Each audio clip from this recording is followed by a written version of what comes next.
In his past life, he had pulled the Pusan branch out of debt in just 1 year. Then a truck loaded with gravel plowed him into the icy road. Now he's woken up in a stranger's body on the floor of the ancestral shrine. And an old man in an expensive hanbok has just given him 4 beggar wives and ordered him to die in the most forgotten province of the country. Lee Hyun opens his eyes and doesn't understand where he is. His body won't obey him. His arms are as thin as twigs. His ribs stick out beneath the dirty fabric. There's a taste of blood in his mouth. The old man stands over him, looking at him as if he were a dead dog. The servants are snickering all around. The old man states in a steady voice that Hyun is no longer a Lee. He orders them to take the 4 paupers and get out of Tanal. He adds that, as of today, he considers him dead, and waves of someone else's memories crash into Hyun's head. This young man was the youngest son, unloved, sickly, the one no one pities. Hyun clenches someone else's fingers into a fist. He remembers something else, an office in Incheon, Excel spreadsheets, the screech of metal, and the last thought before the darkness. He didn't have time to call his mom. Now there is no mom, no Incheon, no former self. There is a stranger's body on the floor and an old man who has cut him out of the family. Hyun gets to his feet. His knees are shaking, his head is spinning, but his brain is already calculating. 4 people, a cart, a 2-week journey, a province in decline, a 0 budget. And this is where the strangest part begins. He smiles. Because once before, he was given a branch office in Busan with 3 employees and a debt of 200 million won. A year later, that branch turned a profit. Hyun straightens up. He looks the old man in the eye. He bows exactly as much as etiquette requires, not a degree more. He thanks him for his generosity and promises not to forget this kindness. The old man doesn't catch the irony. Neither do the servants. Hyun turns and walks toward the exit. In his mind, a list is already forming, a map of the province. Who are those girls? Is there even a single intact house in Tanal? Food supplies for the journey. He steps out into the courtyard and sees a cart, an old one, with a single horse. 4 girls are standing nearby. None of them is looking at him. The first has her chin up and her arms crossed. Her eyes are angry. Kwon Ah-ri, 22, the daughter of a trading house that no longer exists. The second hides her calloused hands in her sleeves. Cha So-yun, 19, from impoverished rural nobility. The third sits on the edge of the cart, in pants instead of a skirt. Short hair, strong hands. Pyong Han-il, 20, a blacksmith's daughter. The fourth stands straight as a spear. Her face is expressionless, but her right hand trembles slightly. No Yu-ri, 25, from a military family, the sole survivor. 4 girls from broken families, all sold here as a solution to someone else's problem. All expect this pale young man to be yet another disappointment. Hyunwoo approaches the wagon. He inspects the horse. Old but healthy. Hooves in good condition, axles intact. He turns to the girls and mutters that the journey will take 2 weeks, that at the first stop they'll buy proper food because even a horse wouldn't chew these crackers. Ari snorts. She asks where the money is coming from. Hyun reaches into his bosom and pulls out a jade medallion bearing the seal of the younger branch of the Lee house. The only thing his father didn't take. It's not valuable, but any inn will accept it as collateral. Ari narrows her eyes. She's a merchant's daughter. She gets it. Hyun catches her gaze and notes it to himself. She's quick with numbers. Remember that. He climbs onto the stirrups, grabs the reins. His hands are weak. The horse doesn't even budge. Han-il silently moves over beside him and takes the reins. The horse starts moving immediately. Hyunwoo nods at her. She doesn't nod back, but she doesn't move away either. The gates of the Lee house close behind them with a dull thud. No one came out to see them off. Ahead lies the province of Sogwan, the poorest, the most forgotten, the most dangerous, and the village of Tanal, 12 families, empty fields, one well. Bandits in the area. Hyun closes his eyes. A table forms in his mind. Resources, people, timelines, risks.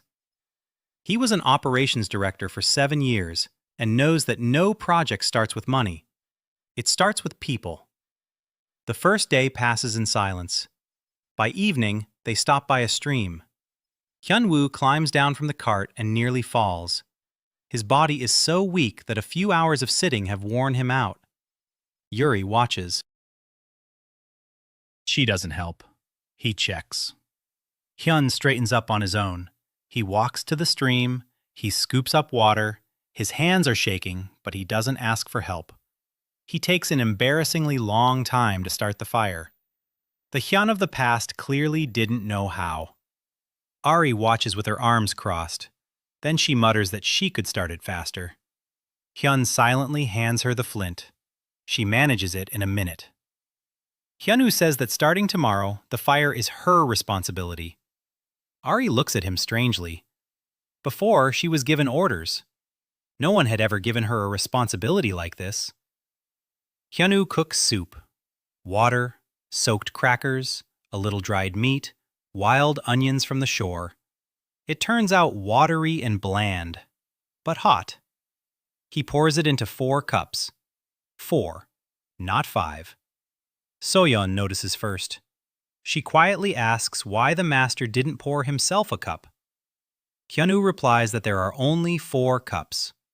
It's true, but not all of it. The portion is meant for 4. With 5 people, everyone would get too little. He drinks water from the kettle and chews on a piece of bread. Ari looks at him over the rim of her cup. Something changes in her eyes. Not distrust, not yet, but surprise.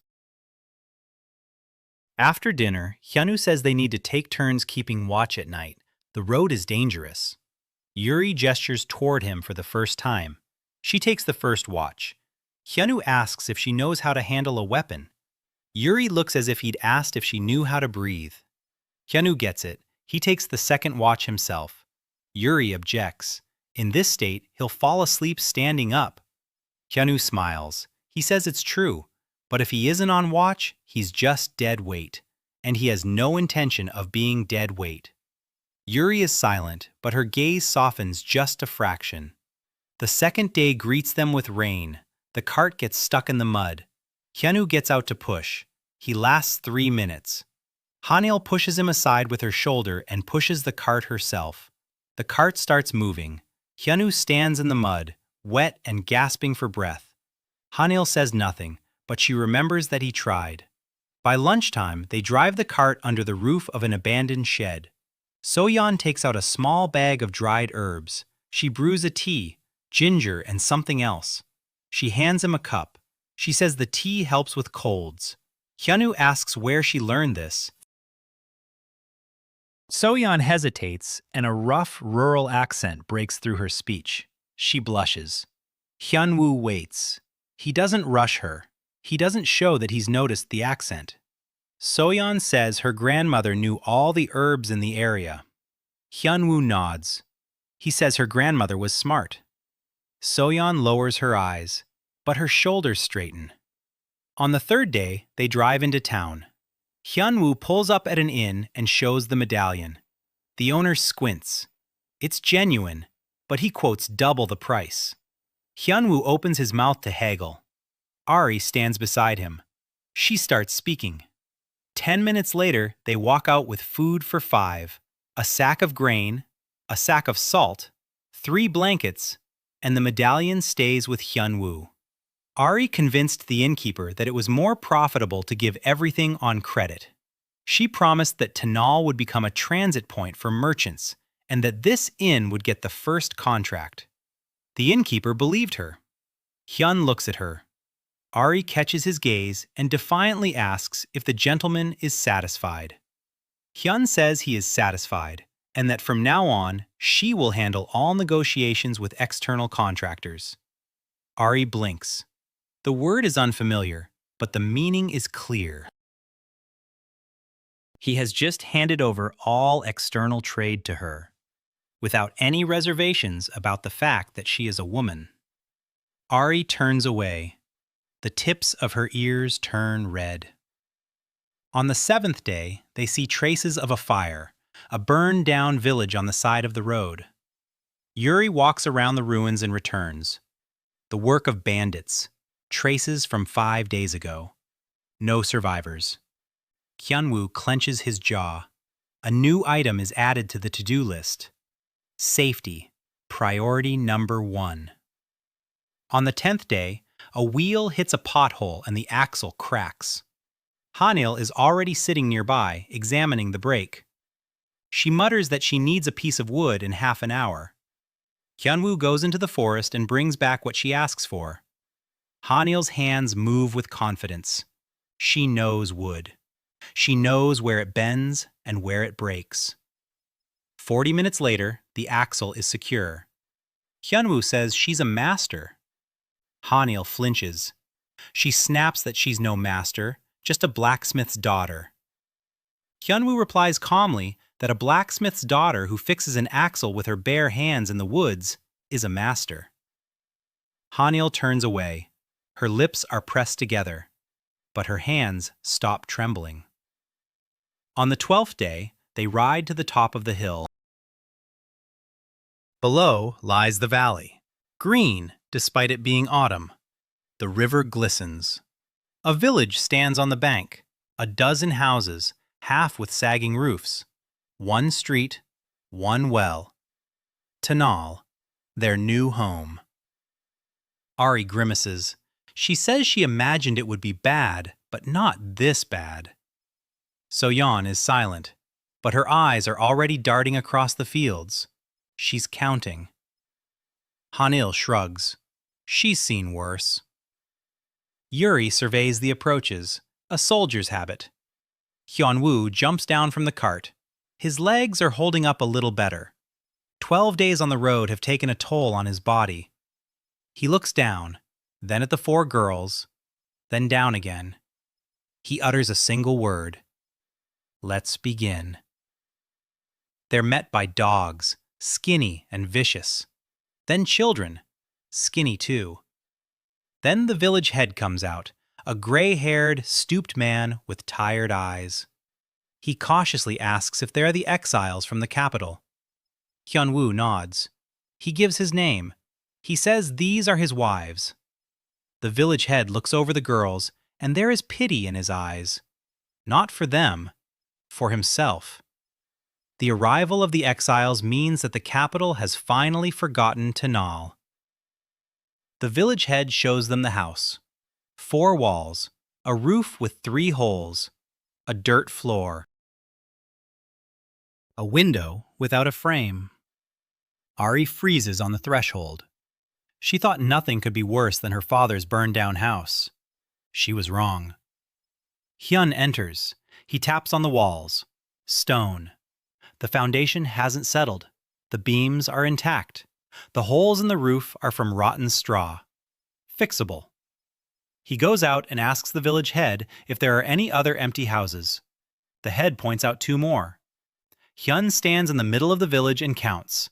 12 families, 50 people, 1 well, overgrown fields, a river nearby, a forest nearby, bandits in the area.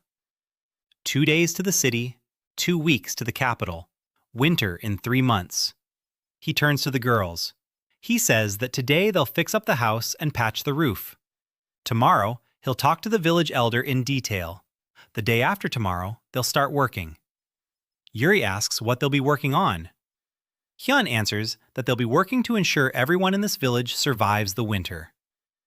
Yuri looks at him, thin, pale, barely standing, yet he speaks as if he has a plan. She doesn't believe him, but in 12 days, he hasn't lied once. He hasn't promised anything he didn't do. He didn't pour himself soup when there weren't enough bowls. He stood guard even though he was falling asleep on his feet. Yuri decides to wait. In the evening, Hyunwoo cooks again. The soup turns out better. Soyeon found herbs by the river. Ari traded root vegetables for fence repairs. Han-il patched 2 holes in the roof with clay and straw. Yuri walked the perimeter and mapped out the approaches in her head. The 4 of them sit around a small hearth. Hyunwoo serves the soup. 4 servings again. He drinks the 5th straight from the pot. Ari doesn't stay quiet. She says that if the master dies of hunger, things will be even worse for them. Hyunwoo pulls a piece of dried fish from his bosom. He shows it to them. He says he has a stash. Ari narrows her eyes. She knows there's only 1 piece of hardtack. But she doesn't argue yet. Hyun finishes his water. He looks at each of them. He says that tomorrow they'll have their first meeting. He wants to hear from each of them what they do best. Not what they're supposed to do by birth, but what they're actually good at. 4 pairs of eyes look at him. No one has ever asked them what they're good at. They've been asked if they obey. Hyun lies down against the wall. His body aches, but his mind is working.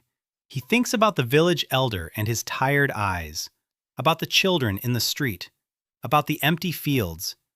This world doesn't know what management is, doesn't know what resource allocation is, doesn't know what delegation is. This world knows one thing: orders from the top down. The strong take, the weak give.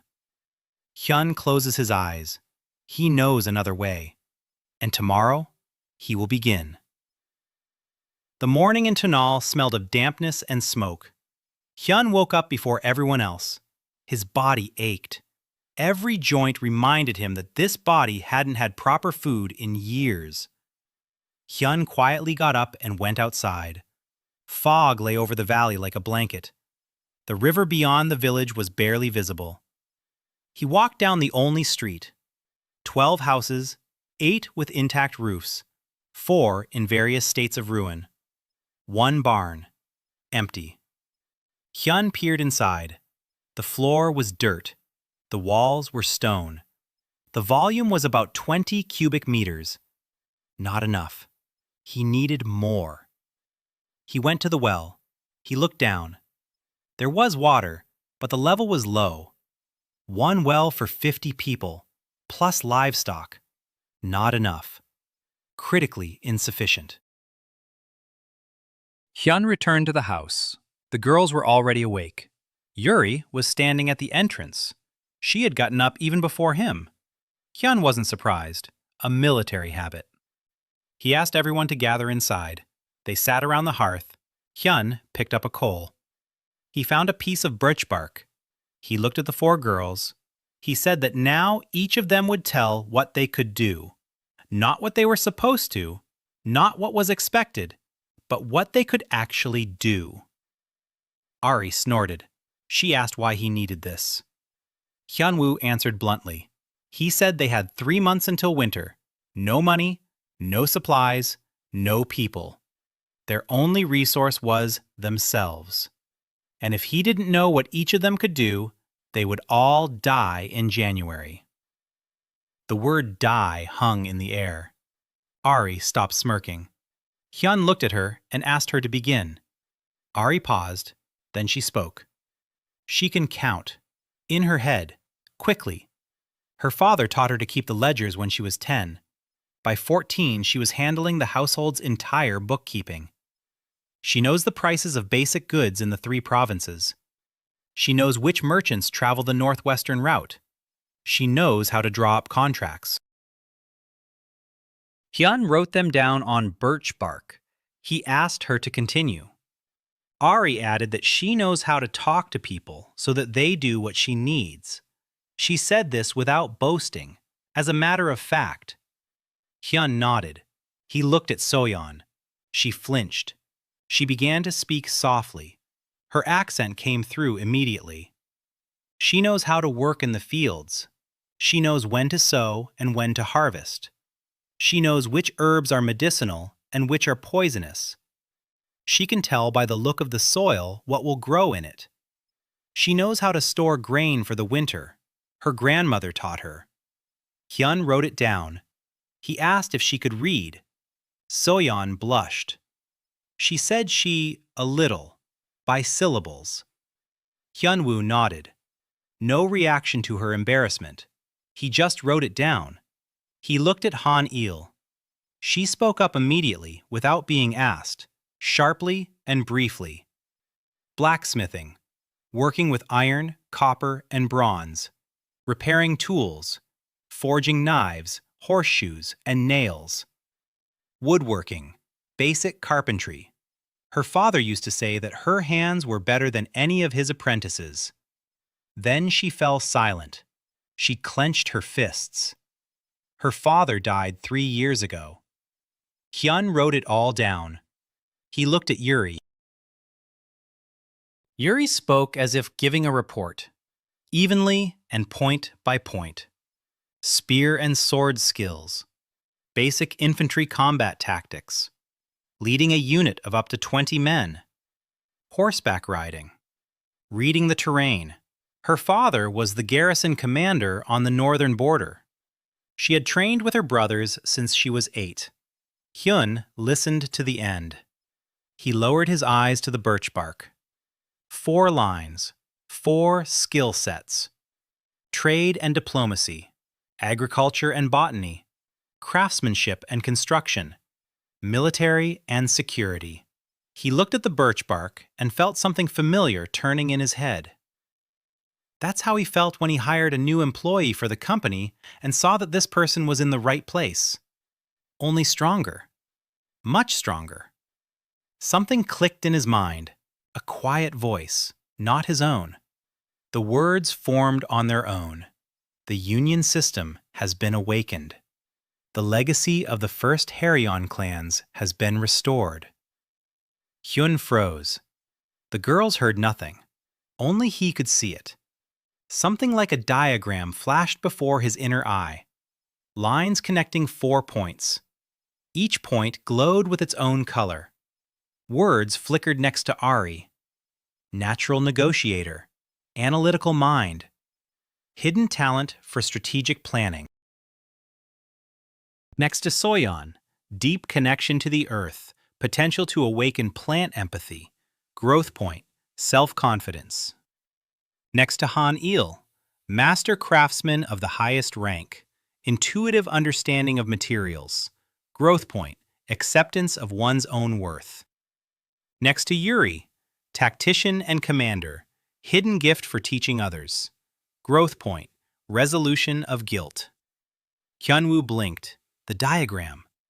But the information remained. He looked at the 4 girls and realized he had just seen their true selves.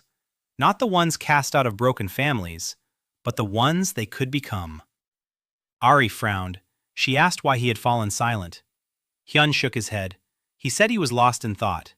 Then he stood up and announced the plan. Han-il, today, inspect all the houses in the village. Make a list of what needs to be repaired first. Roofs, walls, doors. Start with the most critical ones. Soyeon, inspect the fields around the village. Determine which land is fertile and which is barren. Think about what can be done before winter. Yuri, scout the surroundings. Determine where a threat might come from. Find all the trails. Draw a map. Ari, talk to every family in the village. Find out what they have. What they need, who does what. Gather information. The 4 girls looked at him. Hyun added that they would meet here again in the evening and each would do what she had found out. Ari asked what the master himself would do. Hyunwoo said he would go to the village elder. They went their separate ways. Hyun-woo found the village elder by the well. He was drawing water. He saw Hyun-woo and bowed, low, the way those who are used to being beaten by masters bow. Hyun-woo asked him not to bow. He said he just wanted to talk. He sat down next to him on a log. He began to ask questions.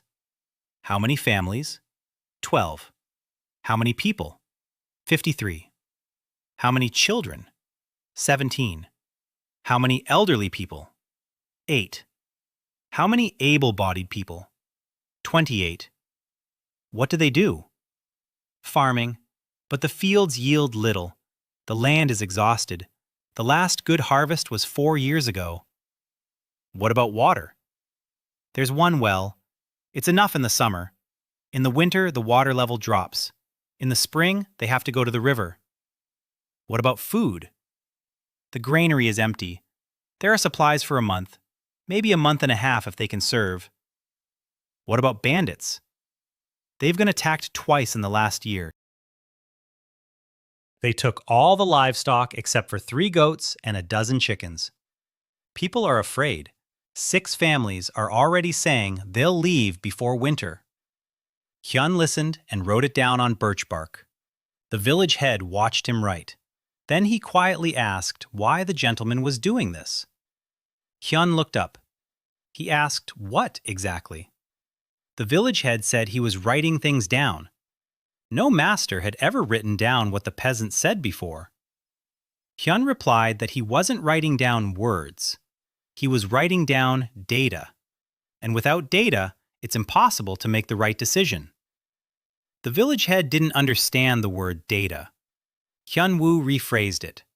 He said he needed to know everything so he wouldn't forget anything, because if he forgot a single detail, someone might not live to see spring.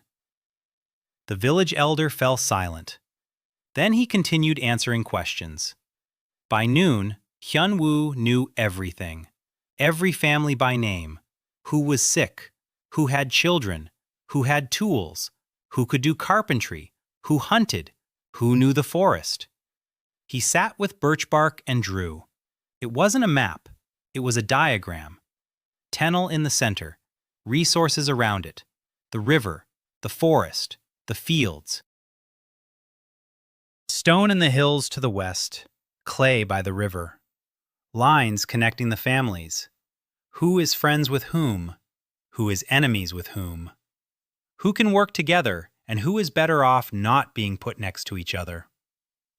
The village elder looked at the diagram, then at Hyun, then back at the diagram. He said quietly that in 20 minutes, the gentleman had done what he had been thinking about for 10 years. Hyun looked at him. He said that it wasn't magic. It was just a way to see the whole rather than the parts. But something else echoed in his mind. The union system confirmed it.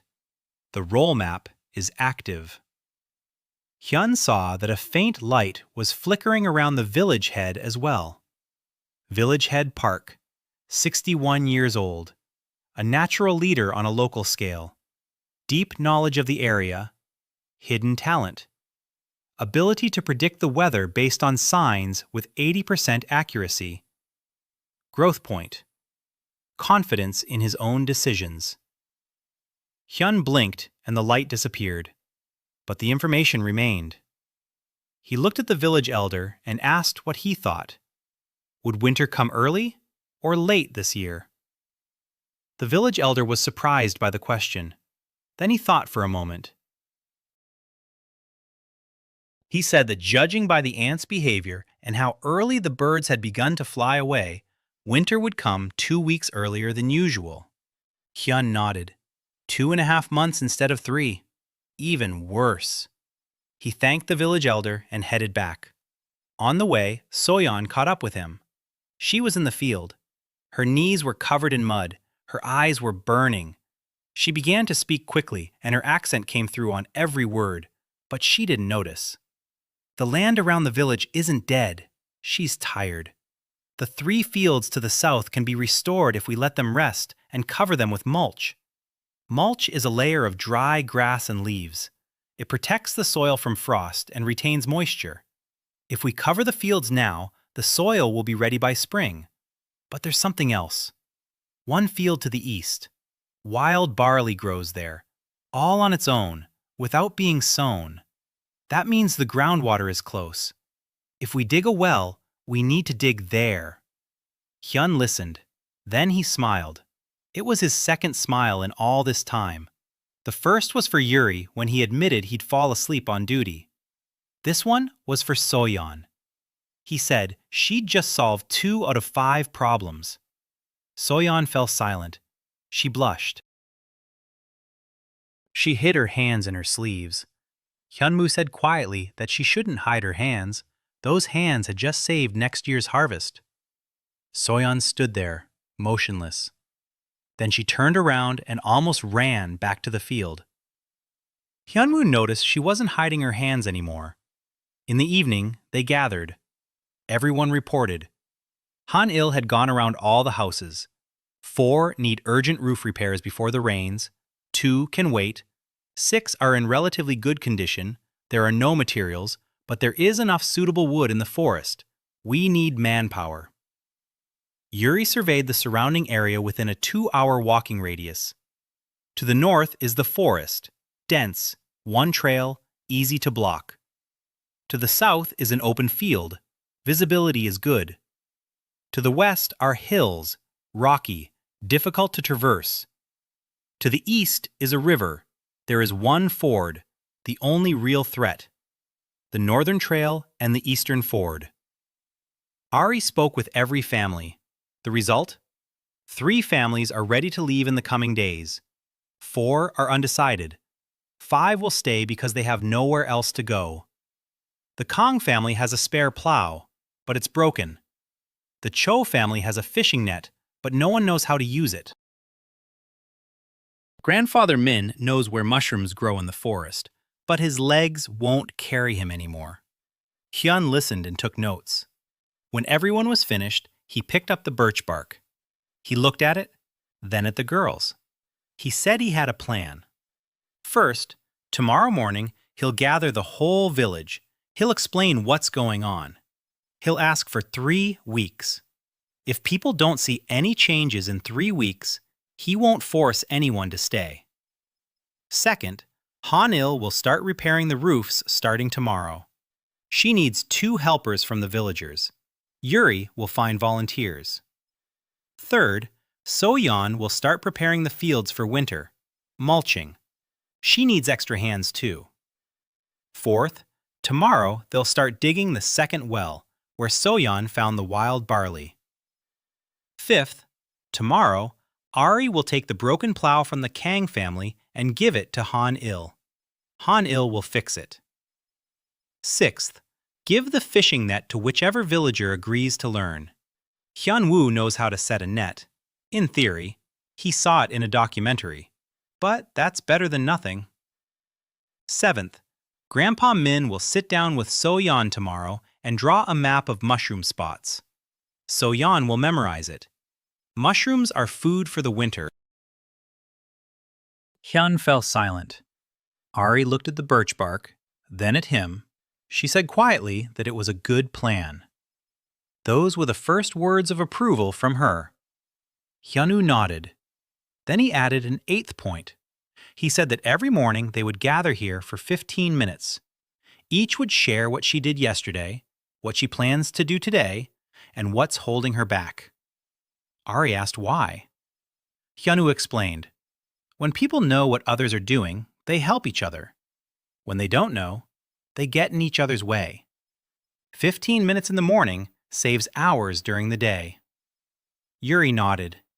She understood the principle. In the army, it was called the morning briefing.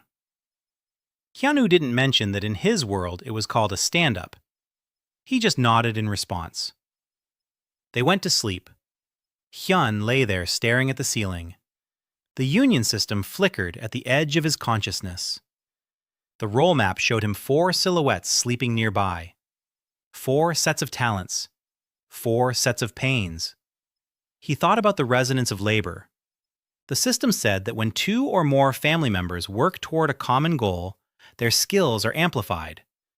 plus 15% for 2, plus 60 for 5. He hadn't seen it in action yet, but he would tomorrow. In the morning, he gathered the village. 53 people stood in the only square in front of the well. They looked at the thin young man with the pale face. Hyun spoke briefly. He said he was an exile, that he'd been cast out of his family, that he had nothing, but he had a plan, and this plan would only work if everyone worked together. He asked for 3 weeks, 21 days. If life in the village didn't change even a little during that time, he wouldn't stop anyone from leaving. But if it did change, he asked them to stay and keep working. People exchanged glances. One man from the 3 families planning to leave asked what exactly would change. Hyun answered, "A second well, repaired roofs, a supply of mushrooms for the winter, fish from the river, prepared fields." The man snorted. He said that was a lot of promises from a man who could barely stand on his own 2 feet. Hyun agreed. He said, yes, he could barely stand on his own 2 feet. But standing beside him were those who stood firm, and he pointed to the 4 girls. The man looked at them. 4 girls, 1 bold, 1 timid, 1 in pants, 1 like a stone wall. He wasn't impressed. But 3 weeks isn't long. He shrugged and said he'd wait. Work began that very hour. Han-il took 2 village lads and went to repair the roof of the first house. So-yeon went out into the fields with 3 women. They gathered dry grass and leaves for mulch. Yuri organized 4 men to dig a well in the east. Ari went to the Kang family to get a plow. Hyun-woo stood in the middle of the village and coordinated. He approached Han-il. He asked if she had enough people. She didn't. She needed 1 more. Hyun-woo found a guy from the Cho family. He brought him over. He approached Yuri. He asked how the soil was. Yuri said it was soft, easy to dig, but they needed planks to reinforce the walls. Hyun-woo went to Han-il and asked her to assign 1 person to cut. Han-il snapped that she already had too few hands. Hyun-woo said that without a well, the village wouldn't survive the winter, and without roofs, it wouldn't survive the fall. He offered a compromise. Before lunch, the guy works on the roof. After lunch, he saws boards. Han-il thought it over. She nodded. By noon, Hyun-woo had gone around to every group 3 times. His body was giving out. His legs were buckling, his head was spinning, but he kept going. He checked, he asked questions, he solved minor problems. The Pei family didn't want to lend their cart for transporting stone. Hyun spoke with them. He explained that the stone would be used to reinforce their own house. They agreed. Grandfather Min sat with So-yeon by the hearth. He was drawing a map of mushroom spots. His fingers were shaking. So-yeon patiently asked him to repeat things. She wrote them down. For the first time in years, Grandpa felt useful. In the evening, Hyun-woo gathered the girls. First stand-up meeting. Han-il reported that 1 roof was half finished. It would be finished tomorrow. They needed straw. So-yeon said they had mulched 1 of the 3 fields. They needed more people or more time. Yuri said they had dug the well 2 meters deep. The soil was soft. The water might be 5 or 6 meters down. Ari brought a broken plow. She placed it in front of Han-il. Han-il examined it. She said she'd fix it in a day. Hyun-woo wrote everything down. He assigned tasks for tomorrow. And that's when he saw it for the first time. As Han-il bent over the plow and Ari shone a torch on her, something had changed in the air. The union's system responded with a quiet hum in Hyun's mind. The resonance of labor, plus 15%. 2 people working toward a common goal. Han-il repairs, Ari helps. Han-il's hands moved a little faster. a little more confidently. She didn't notice it herself, but Hyun saw it. It was working. He lay down and, for the first time since arriving in this world, fell asleep with something resembling hope.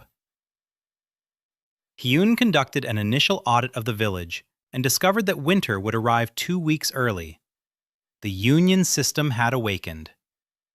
The role chart revealed the hidden talents of each of the 4 wives and the village head. Hyun distributed the duties and got to work. For the first time, he saw the resonance of labor in action between Han-il and Ari.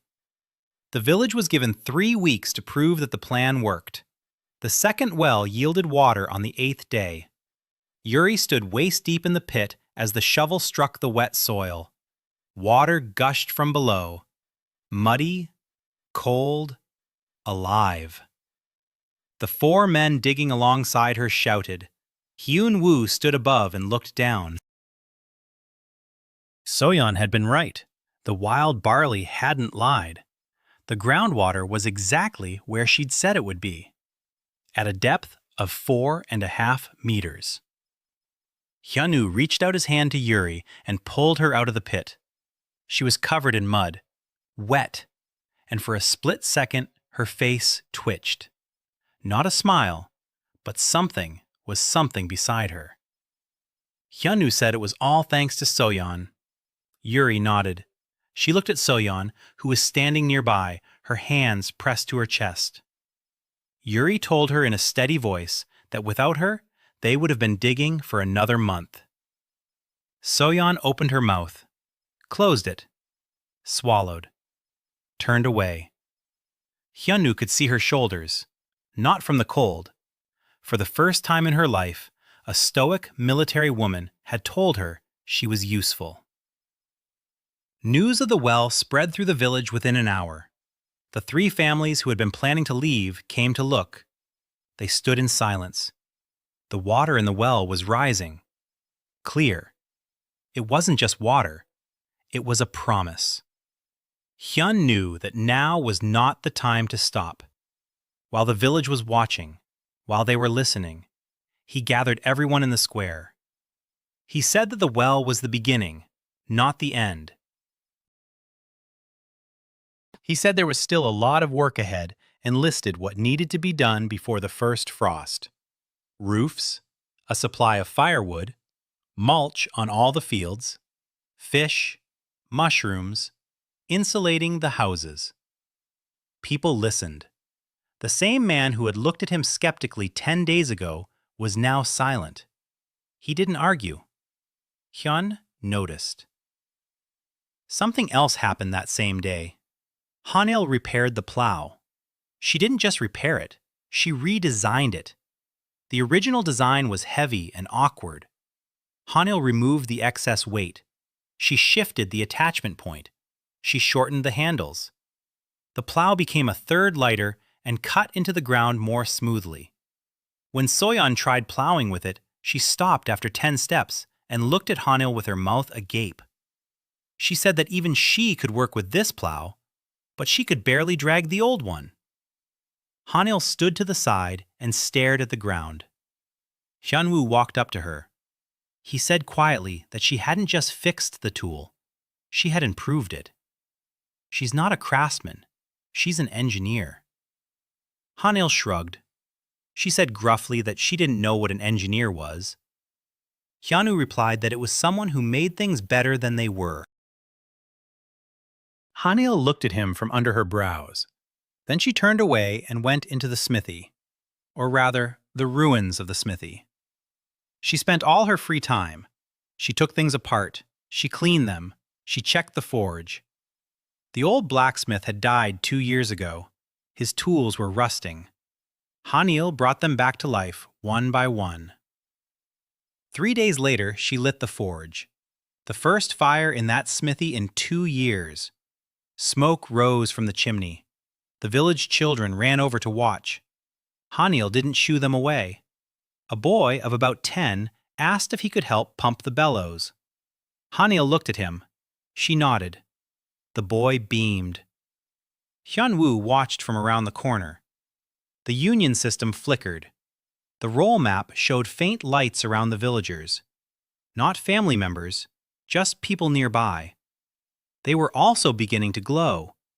Faintly. Barely noticeable. But they were starting to. Hyun-woo realized that the system didn't just react to his family. It reacted to anyone who began to voluntarily work for the common good. Interesting. Very interesting. By the end of the second week, the situation had changed. Han-il had repaired the roofs of 4 houses, with the help of the village lads. She led them with a firm but fair hand. She didn't yell, but if anyone cut corners, she'd give them a look that made the sloppiness stop instantly. Soyeon finished mulching 3 fields. She waded waist-deep through the dry grass herself. Her hands were scratched, her face was sunburned from the wind, but the fields were covered. The soil under the mulch would breathe all winter and become fertile by spring.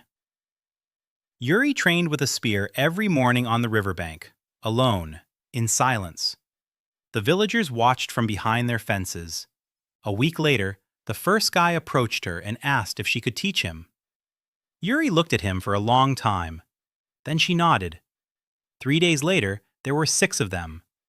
Yuri pushed them to their limits. They returned from training barely alive, but came back again. Because Yuri never once yelled at them and never once humiliated them. She simply demonstrated, over and over, until they got it right. Meanwhile, Ari did what she did best. People. She went around to families and talked. She didn't give orders, she talked. She found out what people were afraid of, what they wanted, who didn't get along with whom, and why. She mapped out the human relationships in the village, and she found solutions that Hyun wouldn't have seen on his own. The Bae family and the Kong family hadn't spoken for 3 years because of a dispute over a property line. Ari discovered that the dispute wasn't about the land. The head of the Pae family had once lent a goat to the Kong family, and they hadn't returned it because the goat had died. Pae believed they owed him a goat. Kong believed the goat had died through no fault of their own. Ari sat down with both of them. Then she went to see Hyun. She proposed a solution, a shared pasture. The goats from both families would graze together. They would split the milk evenly. If one goat died, the loss would be shared. Hyun approved. The Pae family and the Kong family sat down at the same table for the first time in 3 years. Ari stood nearby and steered the conversation so that both men thought it was their own idea.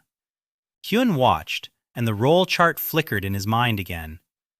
Ari glowed brightly. Hidden talent, strategic planning, 20% unlocked. He smiled. The 20th day, the eve of the promised deadline, Hyun-woo gathered the village. He stood in front of the well, that second one, the one they dug together. He began to list the accomplishments. A second well, water for everyone, 4 roofs repaired. The Oh family and the Cho family are now under a roof instead of under the open sky. 3 fields prepared for winter, the plow repaired and improved. In the spring, they'll plow twice as fast. 10 baskets of mushrooms have been dried for the winter. A map of mushroom spots has been drawn up. The fishing net has been given to the Cho family. Over the past week, they've caught enough fish to salt 3 barrels. 6 young men are learning to wield a spear. In a month, the village will have a guard. Hyun fell silent. He looked at the people. Then he asked, "Are there any among them who still want to leave?" Silence. That same skeptic stepped forward. He looked at Hyun, then at the well, then at his roof. The new one. The one Han-il had personally rethatched for 2 days. He said he would stay. Hyun nodded. No triumph or joy on his face. He just nodded and moved on. Because this was only a test. The real work begins now. Winter. At night, Hyun lay in the house. His body ached as always, but a little less. 3 weeks of constant movement had paid off. He could walk all day without falling. Progress. 4 girls slept nearby, each in her own corner. Invisible walls still stood between them, but the walls had grown thinner.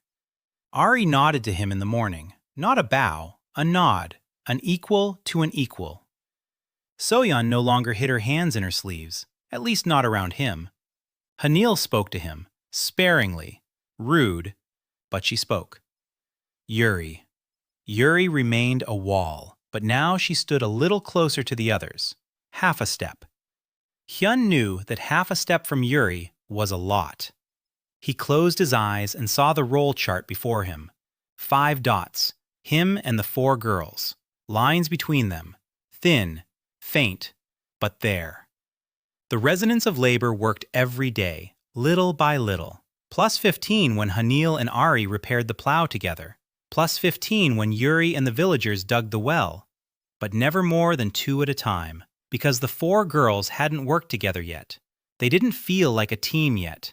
Hyun-woo knew it would come, or it might not. He couldn't force it. He could only create the conditions. The system needed volunteers. Coercion nullifies resonance.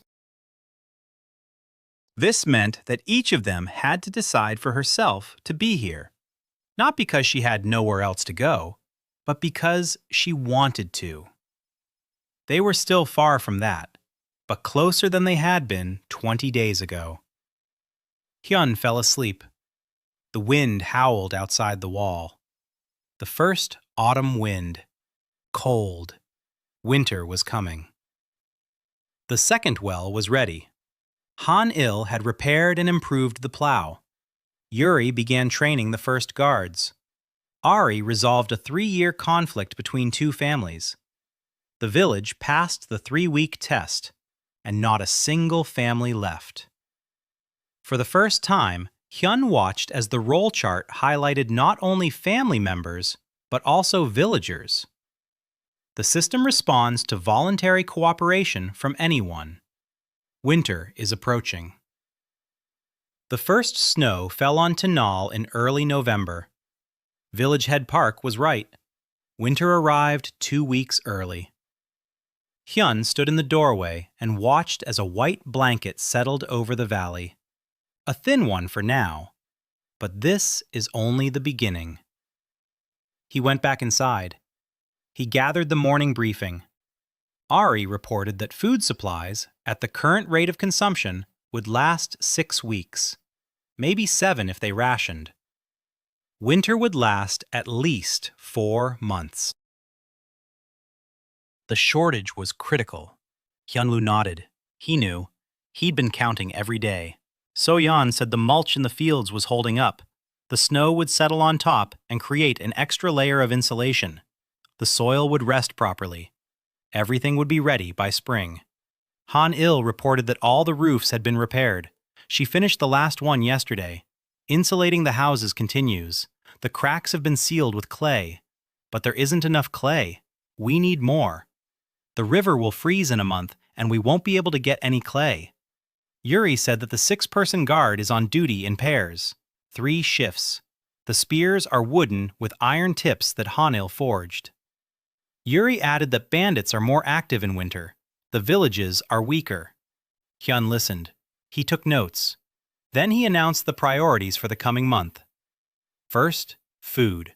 We need to hunt. There must be game in the forest. Grandfather Min knows the forest. Yuri knows weapons. Combine forces. Second, clay. We need to gather as much as possible before the river freezes over. Everyone who's free, head to the river. Third, firewood. Gather it every day, non-stop. Fourth, Han-il needs to make more arrowheads. Yuri said there were no bows. Hyunwoo looked at her and asked if anyone in the village could make a bow. Yuri thought for a moment. She said she'd seen her father make one. She could try. Hyunwoo nodded. He told her to give it a shot. A week had passed. The hunt began. Yuri took 2 of her guards and went into the forest. Grandfather Min had drawn a map showing where the deer roamed. Yuri knew how to set traps. Her father had taught her brothers, and she had watched. On the 3rd day, they brought back a deer, the first fresh meat in the village in 4 months. The children stood and watched with wide eyes. Hyunwoo ordered the meat to be divided equally. Every family received an equal share, no exceptions. The village chief's family received just as much as the poorest family. This was unusual. In this world, the elder always received more. Always. Hyunwoo broke the rule.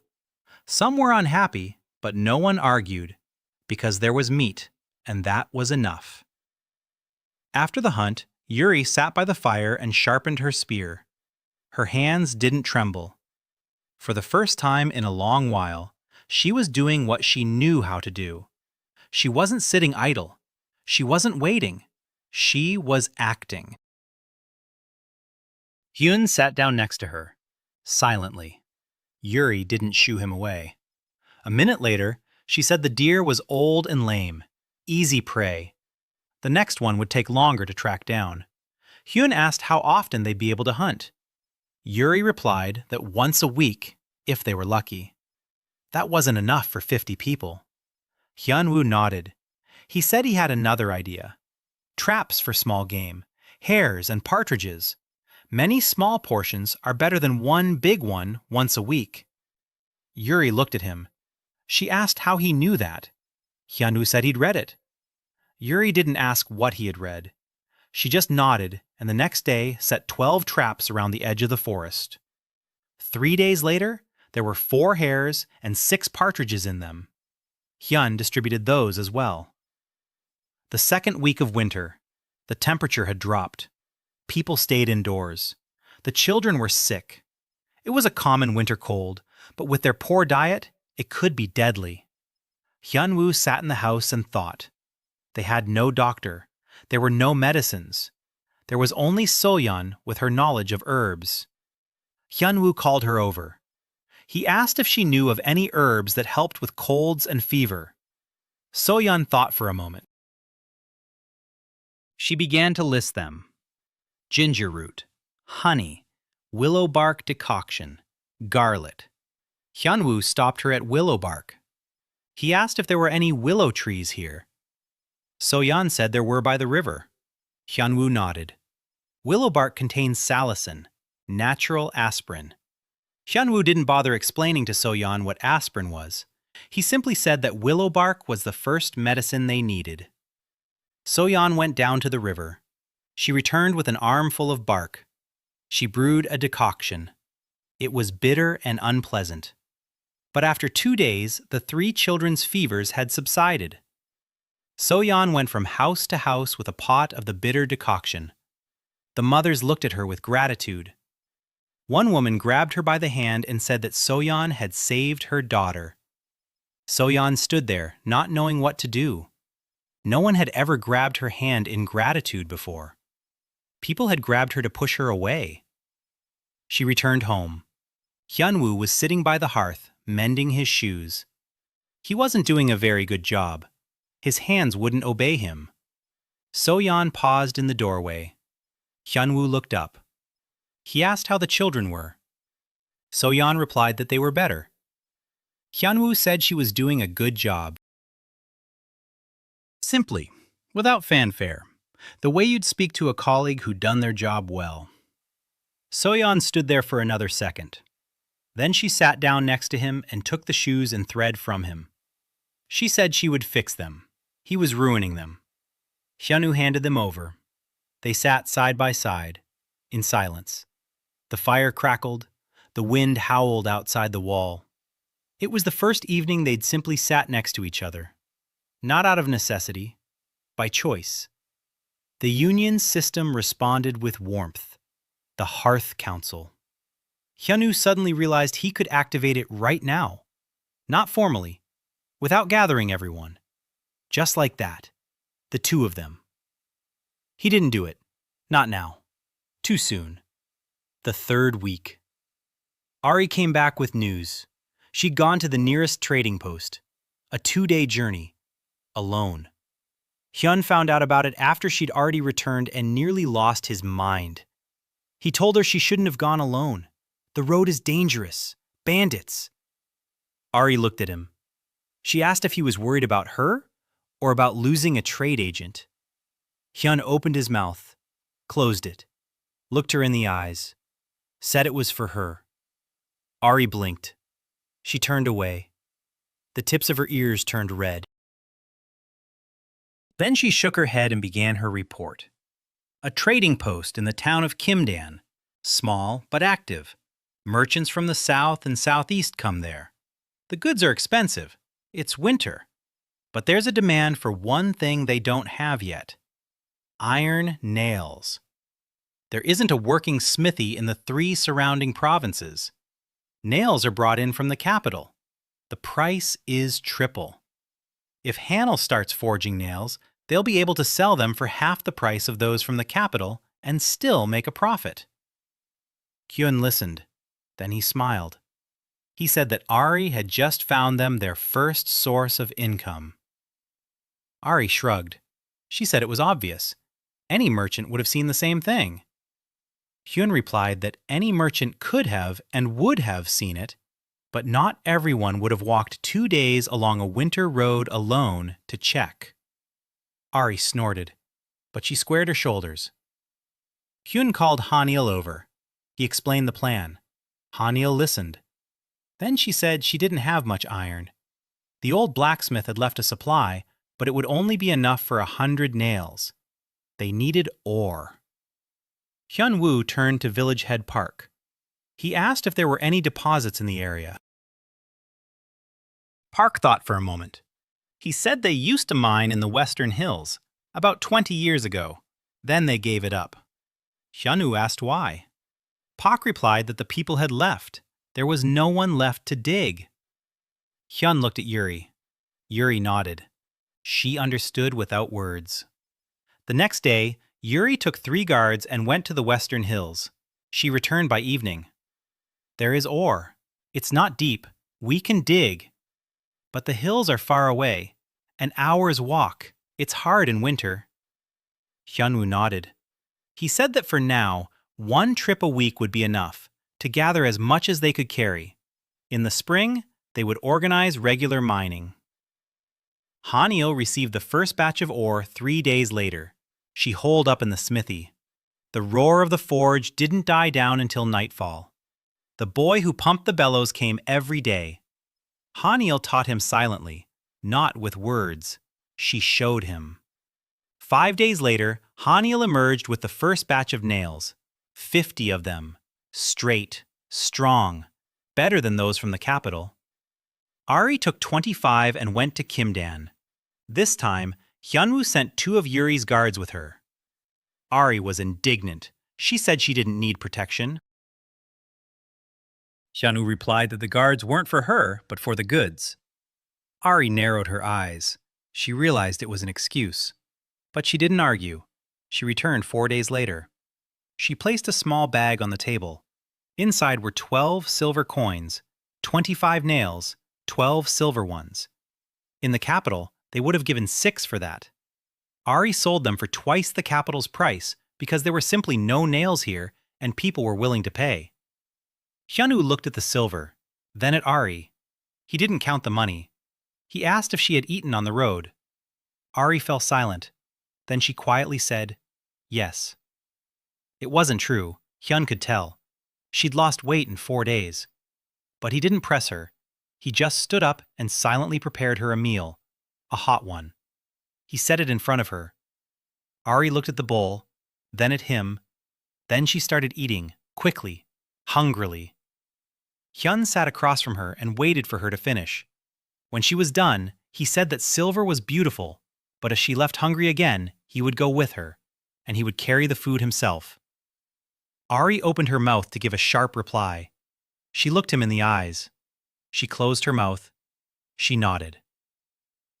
The 4th week of winter. The coldest night. The temperature had dropped so low that the water in the buckets had frozen. Hyunwoo woke up because he couldn't feel his toes. He stood up. He checked the fire. It had almost gone out.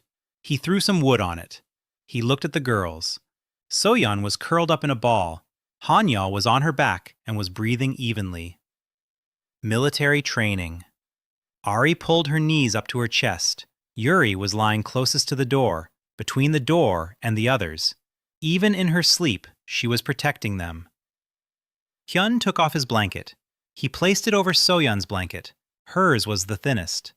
Then he sat down by the hearth and stayed there until morning. He didn't sleep. He stared at the fire and thought. 12 silver coins, 6 weeks' worth of food, and that's if the hunt continues. 6 guards. The smithy is working. The fields are ready for spring. 2 wells. That's good. But not enough. If serious bandits come, not just 2 or 3 ragged men, but a gang. If winter drags on, if someone gets seriously sick, they're on the edge. The balance is so delicate that a single setback could bring it all crashing down. In the morning, Soyeon woke up and found an extra blanket. She looked at Hyun. He was sitting by the hearth. His lips were blue. She didn't say anything. She just brought him some tea. Hot. He took the cup. His hands were shaking from the cold. Their fingers touched. Soyeon didn't pull her hand away. Hyun looked at her. She lowered her eyes, but she didn't leave. She stood there until he finished drinking.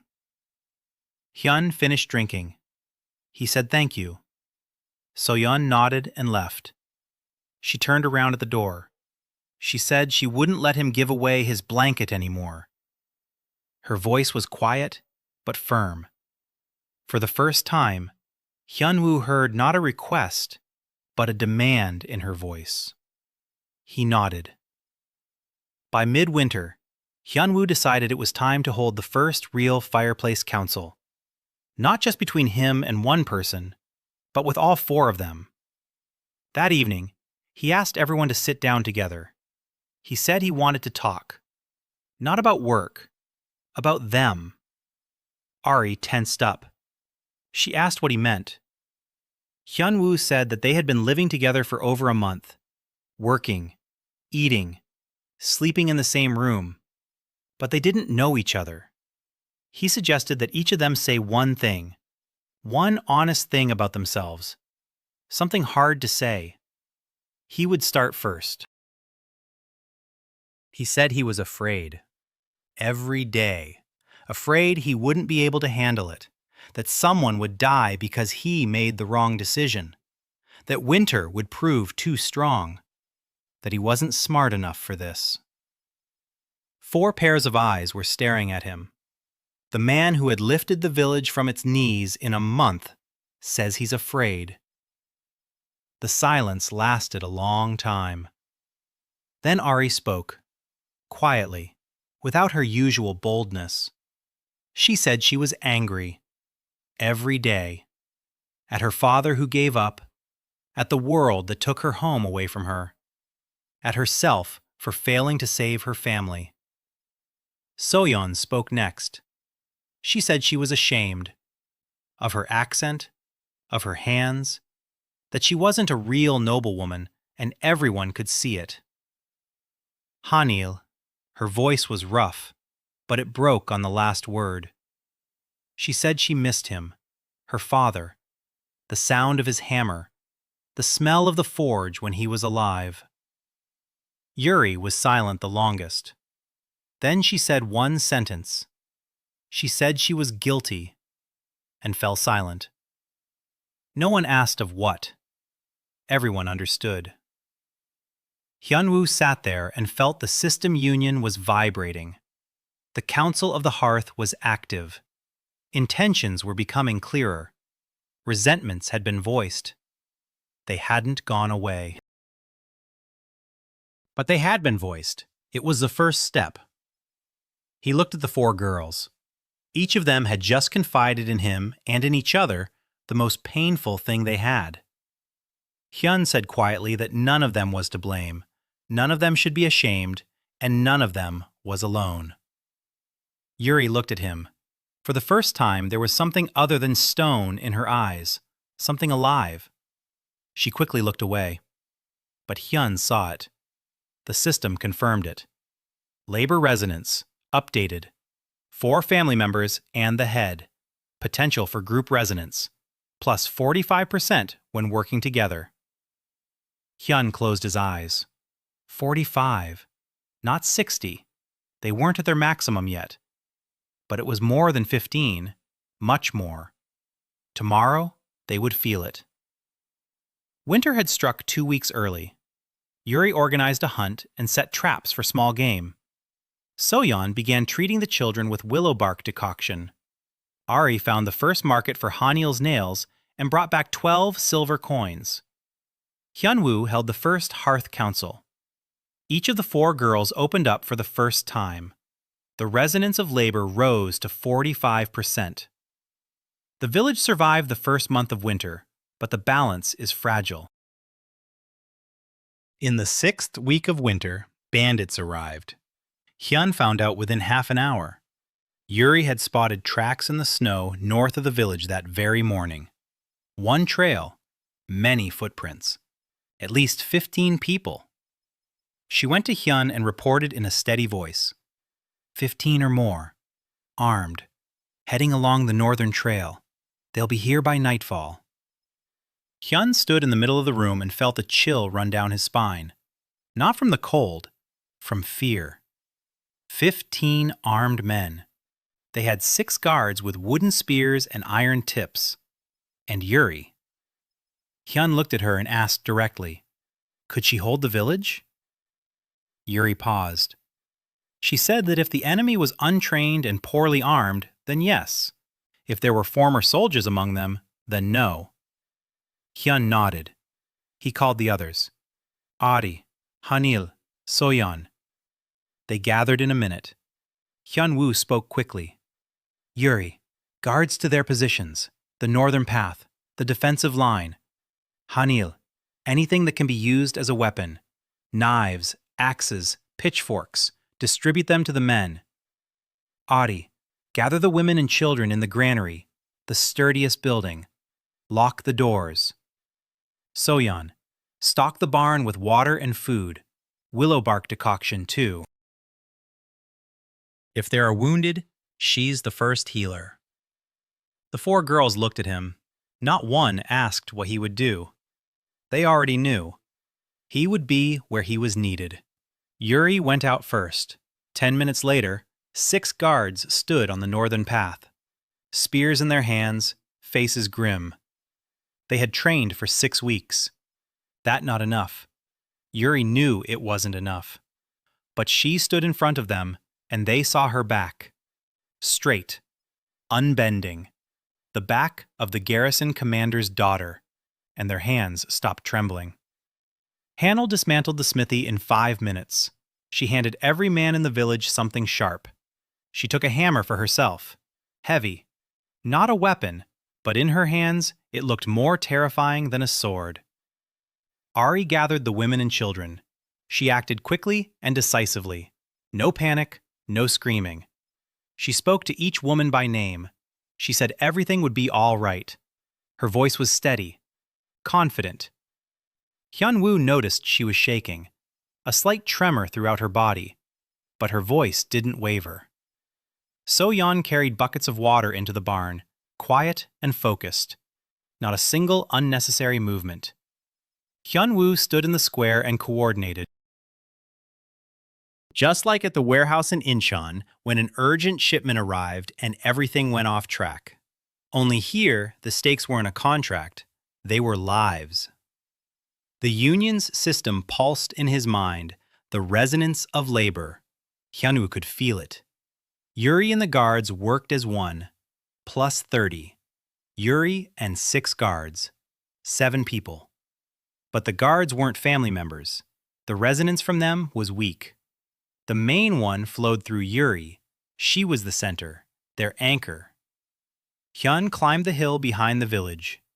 From here, you can see the northern trail. He could see the river. He could see the entire valley. He took some birch bark and a piece of charcoal. He began to draw. The trail came out of the forest and narrowed between two boulders. Beyond that was a clearing in front of the village. If the bandits passed the boulders, they would find themselves in an open space. Yuri had stationed the guards right there. Behind the boulders. A bottleneck. The enemy won't be able to use their numerical advantage. Hyunwoo looked at the position. Good. Yuri knows what she's doing. But 15 against 7 is still 15 against 7, Hyun thought. Quickly. Just as he had thought, when the conveyor belt broke down in Incheon and 20 tons of cargo were stuck on the platform. Don't panic. Break the problem down into parts. What he has that they don't. Position, knowledge of the terrain, preparation, motivation. The bandits are coming to loot. They won't die for someone else's property. If they encounter serious resistance, they might retreat. But if they see weakness, they won't spare anyone. So we have to show strength, even if we don't have any. Hyun went down to Yuri. He told her his idea. Yuri listened.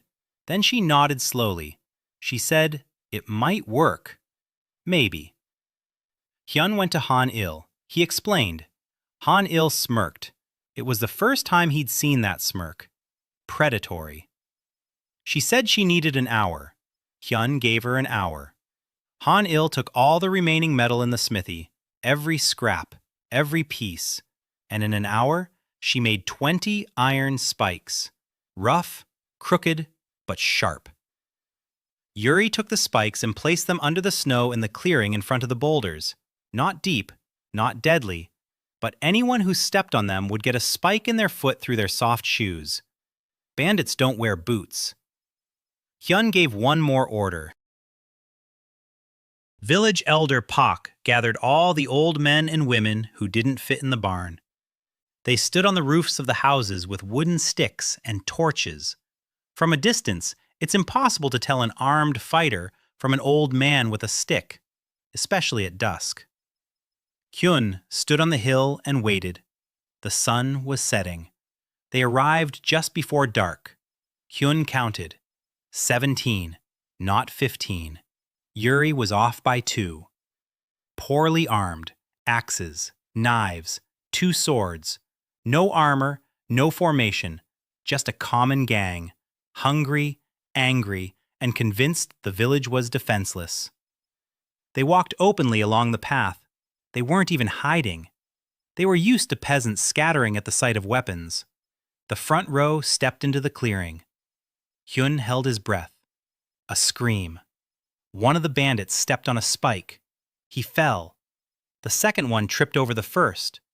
The third jumped aside and landed on another thorn. The formation broke instantly. Yuri didn't wait. She stepped out from behind a boulder, 6 guards behind her, spears forward, in formation. Yuri shouted commands, steadily, precisely, just like her father.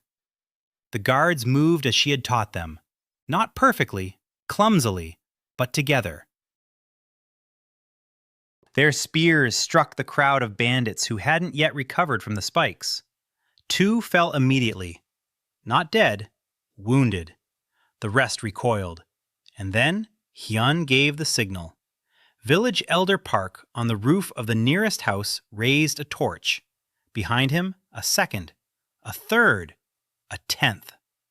20 lights flared up on the village rooftops. 20 silhouettes with torches. In the twilight, it looked like a garrison. The bandit leader stood and watched. 7 spearmen in front of him. 20 torches on the rooftops. 2 of his men on the ground. 3 limping from the spikes. He wasn't stupid. He was hungry and angry, but not stupid. He turned and shouted for his men to retreat. They left, quickly. They vanished into the forest within 10 minutes. Yuri stood with her spear and watched them go. She didn't move until the last one had disappeared behind the trees. Then she lowered her spear, and her hands began to shake. Hyun came down the hill. He approached her. Yuri stood there trembling. Not from fear, from something else. She was used to battle. She had grown up among the Ma's. But the last time she had led men into battle, her brothers had died. All three of them, and her father. And she had been left alone among the dead. Now 6 men stood behind her, alive, all 6 of them, unharmed, not a single casualty. Yuri trembled and couldn't stop. Hyun stepped closer. He didn't say a word. He simply covered her hands with his own, cold against cold. Yuri froze. She looked at him. In her eyes was what she had hidden behind a rock every day since she buried her family. Pain. A raw, unhealing pain. And next to it, something new. Hope. Faint, like a candle flame in the wind, but alive. Hyun held her hands and said nothing. Yuri stood and said nothing. Then she slowly squeezed his fingers, once, briefly, and let go. She straightened up. Her face was stone again, but Hyunwoo saw it. The stone cracked, just a tiny bit.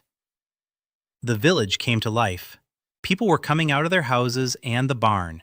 Children were running to their mothers. Someone was crying. Someone was laughing. Village headman Park stood on the roof and couldn't climb down. His legs were shaking. 2 young men pulled him down. Park stood on the ground and looked at Hyun with tear-filled eyes. He said nothing. He bowed, deeply. Not the way one bows to a master, the way one bows to someone they respect. Hyun bowed in return, just as deeply. Pak froze. Masters do not bow to peasants. Never. Hyunwoo was no ordinary master. That night, they gathered in the house, all 5 of them. Hyunwoo, Ari, Soyeon, Han-il, Yuri. A fire in the hearth, silence beyond the walls. The bandits were gone. The village was intact. Everyone was alive. Hyun sat there and felt his body giving way from exhaustion, but his mind was working. He looked at each of them. He said that today they had worked together, not separately, together. Yuri had defended them. Han-il had armed them. Ari had organized them. Soyeon had prepared to heal them. Each had done what she best, and that's why everyone is alive. The union system flashed. Labor resonance. Update. 4 family members acted in concert under critical conditions. Resonance, plus 60% with full coordination. Maximum. Hyun closed his eyes. 60. Maximum for 5. They had reached their limit. Not because he forced them, because they chose. Each of them chose to be here, to protect this place, these people, each other.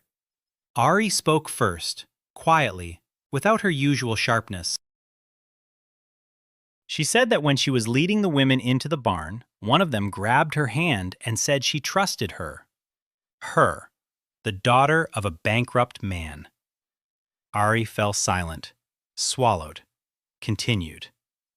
She said it was the first time a stranger had told her they trusted her. Soyeon said she had been preparing a decoction and bandages and imagined that the wounded would be brought in soon, and that she could handle it.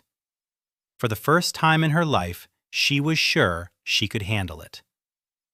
Han-il twirled the remains of an iron spike in her hands. She said briefly that she liked it. Everyone looked at her. She clarified, not the fight, but the fact that her work was needed, right now, specifically, not right now. Yuri was silent. Then she said that today, for the first time in 3 years, she had commanded people, and everyone had returned alive. Her voice was steady, but the hand holding the cup of decoction was trembling. Hyun listened to each of them. The union system glowed with a warm light. The Hearth Council was working even without being activated.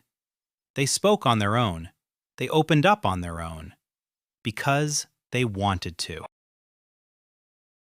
He looked at the 4 women sitting around the fire in a small house at the edge of the world. Each broken in her own way, each strong in her own way, and each had just chosen to stay. Hyun-woo realized that this was the moment. Not tomorrow, now. He said he wanted to propose something. He said that so far they had been called husband and wife because that's what had been decided for them. But he wanted it to be real, not on paper, in essence. He was offering each of them a choice, to stay or to leave. If anyone wanted to leave, he would help. He would give them money. He would provide security. Not a single reproach. But if anyone wants to stay, they stay not as an object, but as an equal, with their own business, with their own voice, with their own place at this table. Silence. The fire crackled. Ari was the first. She looked him in the eyes. She said she had nowhere to go, but that wasn't the point. She was staying because here, for the first time in her life, she had been asked to do what she was good at. And they said it was important. She's staying. Soyeon, quietly, almost in a whisper, she said her hands were needed here, and her knowledge was needed, and she wanted to stay. Han-il, roughly, briefly. She said the forge was hers, and she wasn't going anywhere. Yuri, a long pause, then one word. I'm staying. Hyun-woo watched them. 4 women, 4 decisions, voluntary. The union system flashed so brightly that Hyun-woo squinted for a second. The seal of the Lee house, activated. First circle. Family members have voluntarily confirmed their affiliation. The Lee house has gone from a formal entry in the registry to being alive. Small, fragile, but alive. Hyun opened his eyes, looked at them, said one word. Thank you. Ari snorted and told him not to thank her but to pour some tea instead because she was freezing. Hyun smiled and went to get the tea. Soyeon stood up to help him, their hands touched again by the kettle. Hyun-woo noticed that Soyeon didn't pull her hand away, and he didn't pull his away either. Han-il watched them. Then she turned away toward the fire. Something elusive flashed across her face. Yuri sat drinking tea. Her back was straight, her face was calm, but she was sitting closer to the others than usual, a whole step closer. Night had fallen on Tanal. The snow fell quietly and steadily. The village slept. For the first time in years, she slept peacefully. Because she knew that 2 guards with spears stood on the northern path, and that 5 people who cared lived in the small house on the square. A band of 17 bandits attacked the village. Hyun-woo coordinated the defense from the hill. Yuri led the guard. Hanil forged the spikes. Ari evacuated the civilians. Soyeon set up a medical station.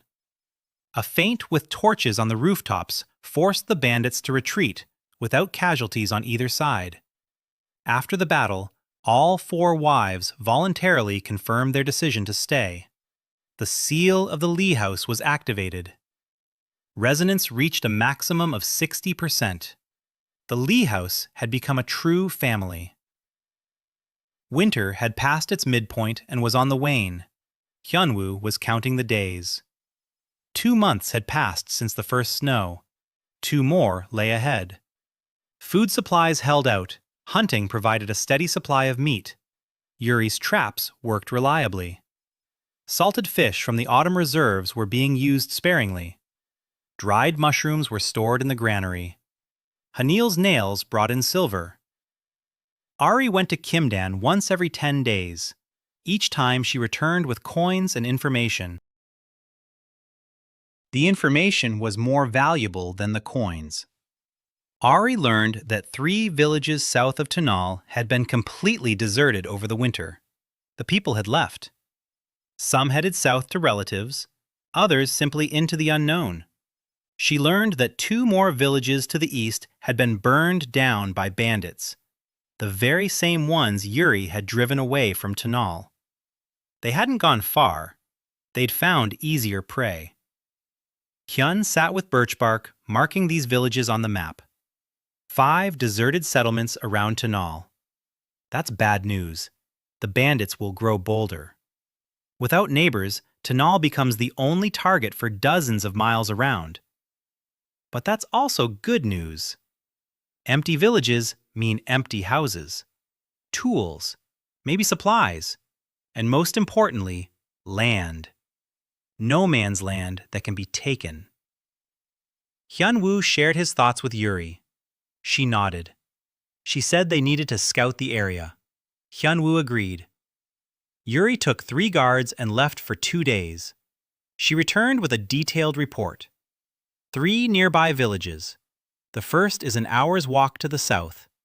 Empty. The houses are intact. The well is working. A granary with some grain left. Not much, but there is some. The second is 2 hours to the southeast. Half burned, but the smithy is intact. And there are tools inside. Lots of tools. The blacksmith apparently fled without taking anything. When Han-il heard this, she stood up and walked to the door without a word. Hyun-woo stopped her. He said, "Tomorrow, with guards." Han-il looked at him, pressed her lips together, nodded. The next day, she returned from that village with a cart full of iron, hammers, pliers, an anvil smaller than her main one, a supply of ore, blanks. Han-il unpacked all of this in her smithy, and her hands were trembling. Not from the weight. She recognized the brand on one of the hammers. Master Tae from Hongchon. Her father used to buy steel from him.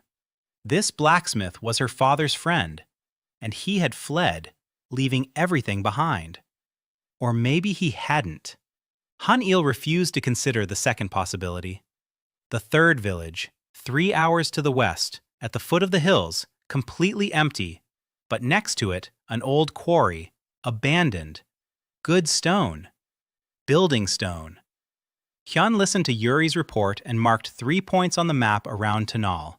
Southeast, west. 3 empty villages. 3 sets of resources. Grain, iron, stone. He called an evening council. All 5 of them. He laid out the map, said he had a proposal. Not an order, a proposal. He proposed uniting the 3 empty villages under Tanal's administration. Not to seize them, to unite them. To station 1 or 2 people in each, to watch over the houses, to gather resources. When spring comes, to start working their fields as well. Ari raised her hand. She said it was a good idea, but they didn't have the people. 53 people could barely manage 1 village. Hyun nodded. He said there weren't any people yet. But Ari herself had said that the 3 villages to the south had been abandoned. That meant the people from those villages have gone somewhere. They're wandering the roads, hungry, frozen, homeless. Hyun-woo suggested taking them in, everyone who comes. Ari narrowed her eyes. She asked what they would feed them. Hyun-woo replied that they would feed them grain from the southern village, with meat from the forest, with fish from the river, and with nails from Hanel's smithy, which they would buy more and more of. Every new person isn't just a mouth to feed, they're hands. If those hands work, they produce more than they eat. Ari thought it over. She was a merchant's daughter. She understood arithmetic. She nodded slowly. She said that in theory it was correct. In practice, a buffer was needed, a reserve in case the new people turned out to be useless. Hyun-woo said there were no useless people. There were only people in the wrong place. Ari snorted. Then she looked at Soyeon, who was sitting nearby, recalling her life before Taenal, when she had considered herself useless. And now 3 fields are covered with mulch, and the children drink her herbal teas. Ari said nothing. The first refugees arrived a week later. Not because Hyun had called them. He hadn't called them. They came on their own. Rumors spread along the winter roads like smoke. A village in the northwest. Not burned down. The roofs are intact. They are working. There are guards. There is food. 3 men and 1 woman with 2 children. Dirty. Emaciated. The men are former peasants from the village of Hamni in the south. They left when the bandits burned everything down. They walked for 3 weeks. The woman is the wife of one of them. The children, a boy of about 6 and a girl of about 4. The girl didn't cry. She didn't have the strength to cry. Hyun met them at the well. He looked at the children, then at the mother. He turned to Soyeon and asked her to bring some hot broth and food. Soyeon left and returned 3 minutes later. Hyun sat the refugees down by the fire. He fed them. He gave them water. The man who looked to be the oldest looked at him, confused. He asked cautiously what the gentleman wanted in return. Hyun-woo replied that he wanted work. The man nodded. He was used to this. Gentlemen always wanted work. Hyun-woo added that the work would be specific. He asked what each of them could do. The first man was a carpenter. The second was a fisherman. The third knew how to fire pottery. Hyun looked at the birch bark and smiled. A carpenter, a fisherman, a potter. 3 skills that Tanal lacked. He settled them in the southern village, the one an hour's walk away. The houses were intact. The well was working. There was grain in the granary. The carpenter, Jung, inspected the houses and said that in a week they would be living like human beings. Hyun believed him. 3 days later, 5 more arrived. Then 7 more. Then a family of 9. By the end of winter, the population of Tanal and the surrounding villages had grown from 53 to 91. Hyun recorded each one. Name, age, skills. The roll chart highlighted each new person. Weak. They weren't part of the house yet, but they were visible. Carpenter Jung, a natural architect. Fisherman Nam, knowledge of river currents. Hidden talent, top-tier net weaving. Potter O, masterful hands, potential to create heat-resistant ceramics. Hyun assigned people to their places. Just like in Incheon when new employees arrived, an area for each person, a task within each person's capabilities, a mentor for each person. He assigned Carpenter Jung to work with Han-il. Han-il was unhappy. She worked alone. Always. Hyun-woo told her that on her own she could make nails. With the carpenter, she would be able to make furniture. And furniture is worth more than nails. Han-il thought about it. Then she nodded. He sent the fisherman Nam to the river with the Cho family's net. Nam looked at the net and shook his head. He said it wasn't a net, but a rag. 2 days later, he wove a new one, from willow twigs and hemp fiber. The catch doubled. He set the potter Ohm to work next to the smithy. He said he needed tableware, pots, bowls, jugs, anything that could be sold. Ohm nodded. He asked for clay. Hyun pointed to the river. Ohm went to get some. He kneaded the clay in his hands. He said it was good, rich. A week later, the first pots were drying by the stove. Ari looked at the growing business and did the math. Nails, pottery, fish. By spring, root vegetables and grain. 4 commodities, 4 sources of income. She came to Hyun in the evening. She said she needed to talk. Hyun sat down. He listened. Ari laid out her calculations in front of him, on birch bark, neatly, with numbers. She had calculated Tanal's income and expenses for the past 2 months. Expenses exceeded income, for now. But the trend is positive. If they have a harvest by spring and 4 product lines, they'll be in the black by summer. Hyun looked at the birch bark, then at Ari. He said it was a balance sheet. Ari didn't know that word. Hyun explained. A table where on the left is what you have and on the right is what you owe. If the left side is bigger, you're in the black. If the right side is bigger, you're in the red. Ari grasped it instantly. She said she wanted to keep such a table for all of Tanal. Hyun nodded and said she had just become the chief treasurer of the Lee house. Ari froze. What head of finance? Not an assistant, not a servant, head. She looked at Hyun, opened her mouth to retort, couldn't find the words. Hyun smirked, said it was the first time he'd seen her at a loss for words. Ari flushed, said he shouldn't get used to it, turned and walked out. Hyun watched her go and thought she was smiling. Quickly, fleetingly, but she was smiling. Winter was coming to an end, the last frosts, the harshest ones, but Tanal stood firm. 91 people, all alive, not a single death. Hyunwoo stood on the hill and looked at the 3 columns of smoke. Tanal, the southern village, the smithy.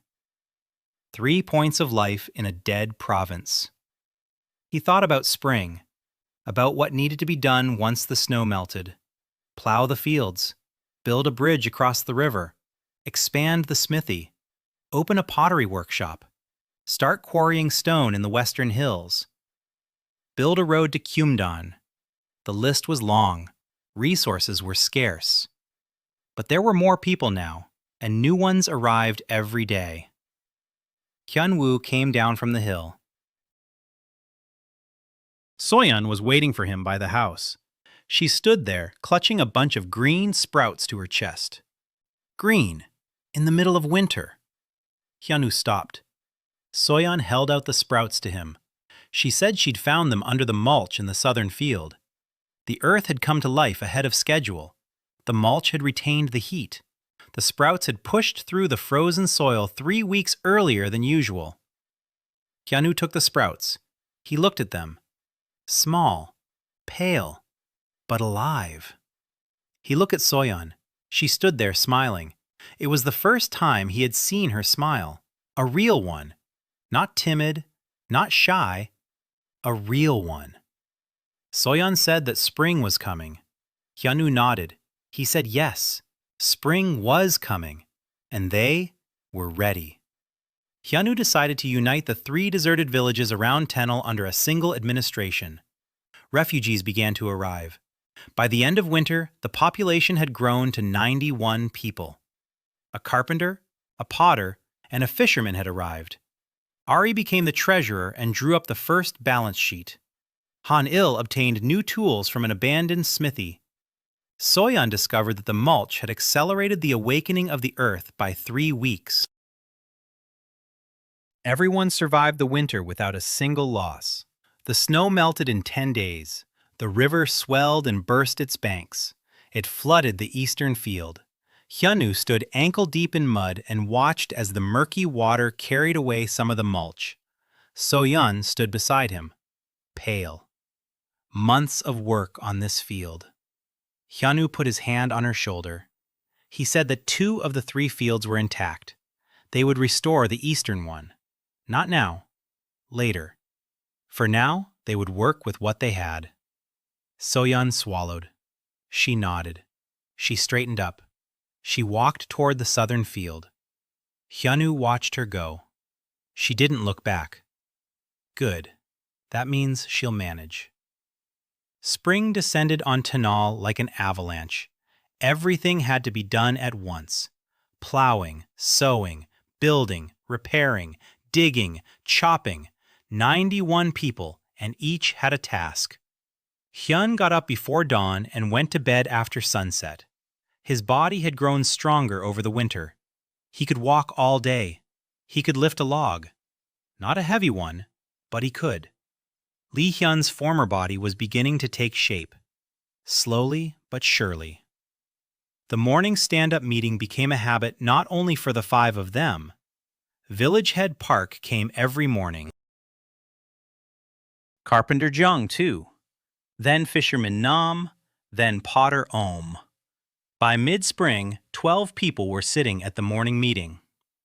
Hyun led it by the same principle. What was done yesterday? What will be done today? What was getting in the way? 15 minutes, no more. Village Head Park once approached him after a meeting and said that before, he hadn't known what his neighbor was up to for months on end. But now he knew that the Kong family's cow had diarrhea. Hyunwoo didn't laugh, but his lips twitched. So-yeon got to work on the 2 remaining fields. The mulched soil was soft and fertile. Hanil's plow cut through it like a knife through butter. So-yeon sowed barley and millet, staple crops, fast-growing. They'd be ready by fall. But she did something else as well. On a small plot behind Hyun's house, she planted a vegetable garden. Onions, garlic, cabbage, turnips, wild herbs she'd found in the forest and transplanted. Hyunwoo saw the garden on the 3rd day. So-yeon was kneeling, loosening the soil with her fingers. Hyunwoo sat down beside her. He asked what it was. So-yeon explained. She said these herbs were medicinal. If they grew them near the house, they wouldn't have to go into the forest every time someone got sick. Hyunwoo nodded. Then he asked if she could teach him to identify the herbs. So-yeon froze. She looked at him. He was asking her to teach him. Her, the one who had been called crude and uneducated her whole life. To teach the master. She began to speak, quietly. Her accent came through. She pointed to each plant, named it, explained what it was for. Hyun listened. He asked questions. He didn't interrupt. He didn't rush her. So-yeon spoke for 20 minutes. It was the longest 20 minutes she had ever spoken non-stop in her life. When she finished, Hyun said she needed to teach this to others. Not just him. Children, women, anyone who wanted to learn. So-yeon turned pale.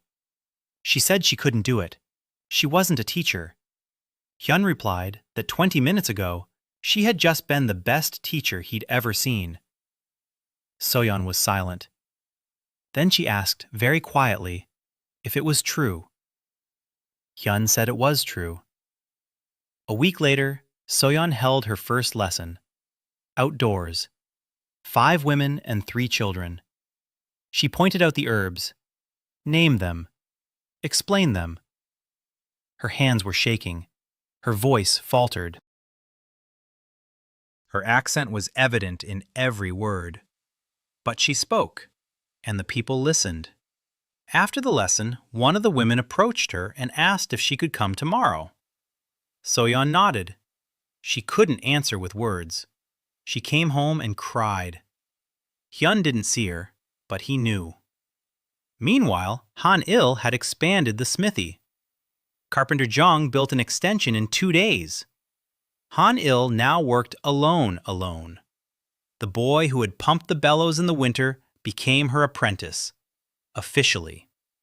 Han-il didn't call him an apprentice, she called him a nuisance. But she taught him, strictly, mercilessly.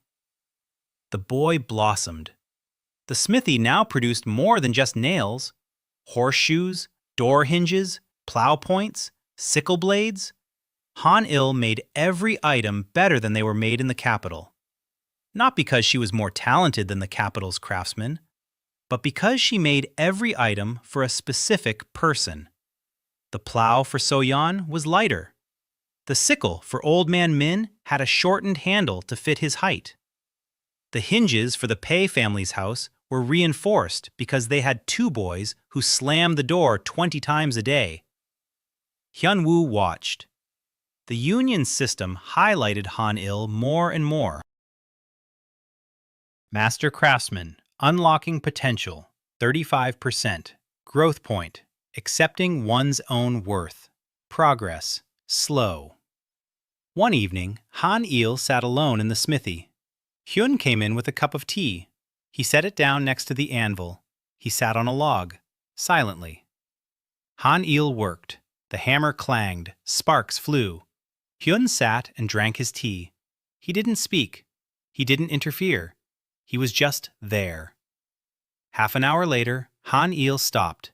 He looked at the cup, then at Hyun-woo. She asked why he had come. Hyun-woo replied that he had brought tea. Han-il said she could see that. Why? Hyun-woo shrugged. He said he thought she might be lonely. Han-il froze. Then she lowered the hammer. She picked up the cup. She drank in silence. Hyun-woo sat beside her. They didn't speak, but Han-yul didn't ask him to leave. As he was leaving, she called after him that the tea was good. Hyun-woo nodded without turning around. He smiled. Yuri trained the guards every day. 6 became 12. New recruits from among the refugees. Strong men who wanted to defend the place that had taken them in. Yuri pushed them hard. Running, drill, spear, shield. The basics of sword fighting on wooden sticks. She didn't yell. Never. She spoke calmly. Demonstrated. Corrected. Demonstrated again.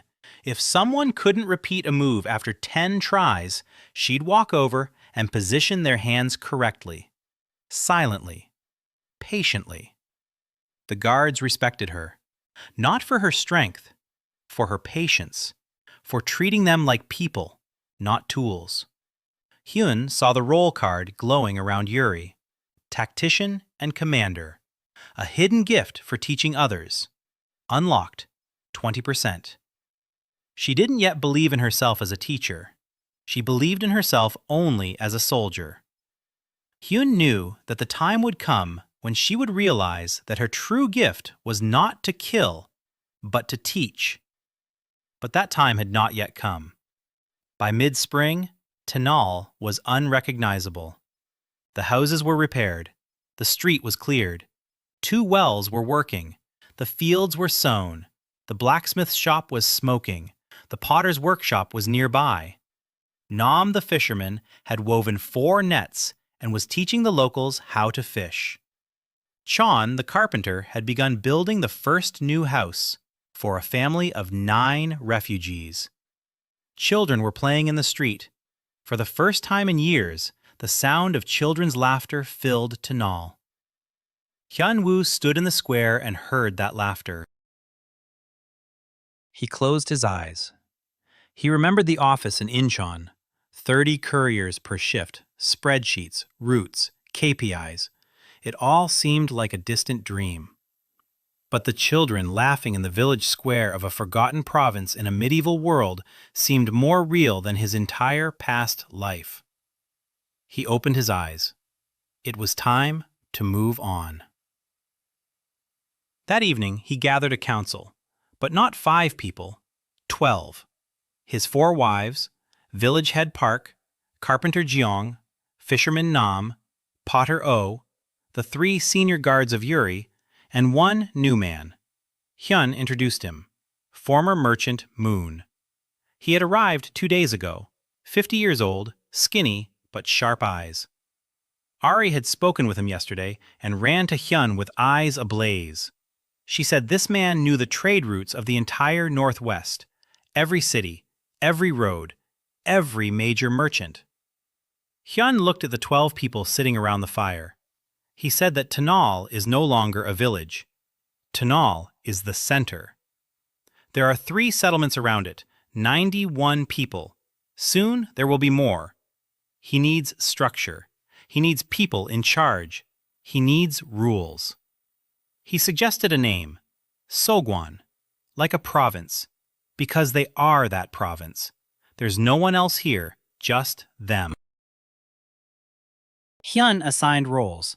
Ari, treasurer and head of trade. All external contacts go through her. Soyeon, head of agriculture and medicine. All fields and all illnesses go through her. Hanil, head of crafts and construction. Everything that's built and forged goes through her. Yuri, head of the guard and security. Everything related to defense goes through her. Village head Park, head of civil affairs. Disputes, complaints, everyday matters. Merchant Moon, trade advisor, roots, contacts, strategy. Hyunwoo looked at them. He said he would be the coordinator himself, not the boss, the coordinator, the one who brings the parts together into a whole.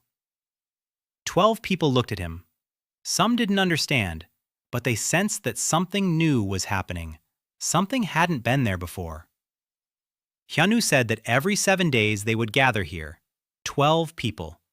Each would report on their own area. They would discuss. They would decide. He wouldn't decide alone, all together. Village Head Park asked cautiously how this was possible. The master had always decided alone. But here there were 12 of them. Hyunwoo replied that one person sees one side, 12 see all 12. And they make a better decision.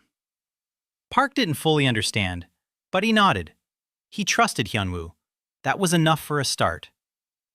Spring came and flooded one of the 3 prepared fields. Soyeon began teaching the women and children to identify medicinal herbs. Taenal expanded the smithy and began making specialized tools for each person. Former merchant Moon, who knew all the trade routes of the Northwest, joined Tanal. Hyunwoo created a council of 12 people and assigned each wife an official role. Tanal was declared the center of a new confederation called Sogwan. Merchant Moon changed everything. He sat with Ari for 3 days. They drew maps of trade routes. Moon knew that in the city of Hwajeong in the southeast, there was a demand for iron tools. In Nampo in the south, they needed tableware. In Kimdon itself, they bought up everything. Ari listened. She took notes. She calculated. Then she went to Hyun with a plan. Not a proposal, a plan.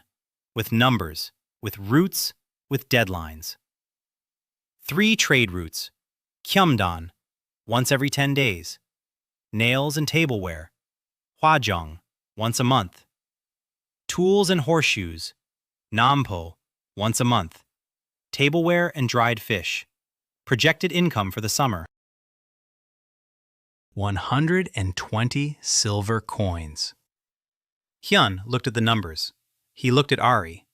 She was waiting for his reaction. He said that was more than the annual income of many noble estates. Ari shrugged. She said that noble estates don't produce anything. They live off taxes and rent. Sogwan produces. That's the difference. Hyunwoo smiled. This girl had just described the difference between a rentier economy and a productive one, without a single textbook, simply because she had seen it. Trade was booming. Ari led the caravans herself, with a guard detail from Yuri's guards. Small caravans, 2 carts, but regular ones. In Kindon, they already knew her. The innkeeper who had once given them food on credit was now her first regular customer. He bought nails in bulk and resold them to passing merchants. Ari didn't stop him from making a profit. She understood that he had to make a living too. But she made sure his markup wasn't excessive. Merchants from Kindon began coming to Sogwan on their own. The first one showed up at the start of summer. He looked at the workshops, at the blacksmith shop, at the pottery kiln, at the neat rows of dishes drying in the sun. He shook his head. He asked Ari who was in charge here. Ari pointed to Hyun. The merchant looked at the thin young man sitting on a log and explaining to the apprentice Hanyul how a lever works, using a stick and a stone. The merchant wasn't impressed. But the goods were good and the price was right. He bought them. A week later, he came back, this time with an order.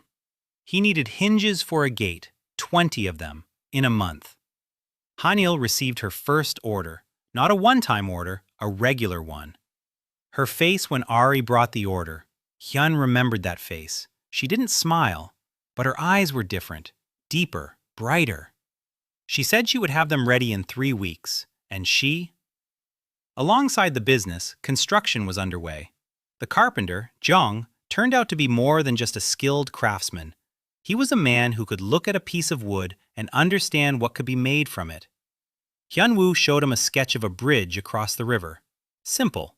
2 support pillars and a deck. Jong looked at it. He shook his head. He said that such a bridge would be washed away by the very first flood. He drew his own version, with stone supports, with a double deck, with railings. Hyunwoo looked at the drawing, then at Jong. He asked how he knew that. Jong replied that his father had built bridges in Chungcheong province, until they were driven out. Hyunwoo approved his design. It took 3 weeks to build the bridge. Stone from the western quarry, wood from the forest. 20 people worked in shifts. Yuri ensured safety. Han-il forged staples and fasteners. So-yeon fed the builders. Ari kept track of expenses. Hyunwoo coordinated. He stood on the bank with a lanyard. He shuffled people to where extra hands were needed. He resolved conflicts. The Pei family had another falling out with the Kong family. This time, it was over the logs. Hyunwoo sat them down together and found a solution in 10 minutes. Both sides felt ashamed. The bridge was completed in the middle of summer, the first bridge across the river in Sogwan in 20 years. Hyunwoo stood on the bridge and looked down at the water. So-yeon stood beside him. She said that now they could farm the fields across the river. Hyunwoo nodded. There was 3 times as much land across the river. If they could cultivate it, by next year, Sogwan would be feeding not 100 people, but 300. So-yeon fell into thought. She asked quietly if there would be 300 people here. Hyunwoo replied that there would be. She looked at him. He looked at the river, then at her. Their eyes met. So-yeon didn't look away. For the first time, she stood there and looked. Hyunwoo saw no timidity in her eyes. Warmth. A quiet, calm warmth. Like the earth beneath mulch. Alive. He smiled. She smiled back. They stood on the bridge and smiled at each other. Then So-yeon blushed and ran off toward the fields. But she was smiling. Hyun, too. In the middle of summer, the first clash with the outside world occurred. Not with bandits, with the authorities. An official arrived in Sogwan, a minor one, from Kyumdan. He introduced himself as the tax collector for Sogwan province. He looked at the village, at the workshops, at the bridge, at the guard. His face went stiff. He had expected to see a dying hamlet. He saw a growing settlement. The official demanded a tax, an annual tax, for all the villages under Tanal's administration. He named the sum, 60 silver coins. Half of Sogwan's annual income. Ari stood next to Hyun and could barely contain herself. 60 silver coins! It's robbery! Hyun was calm. He asked the official to show his documents. The official showed them.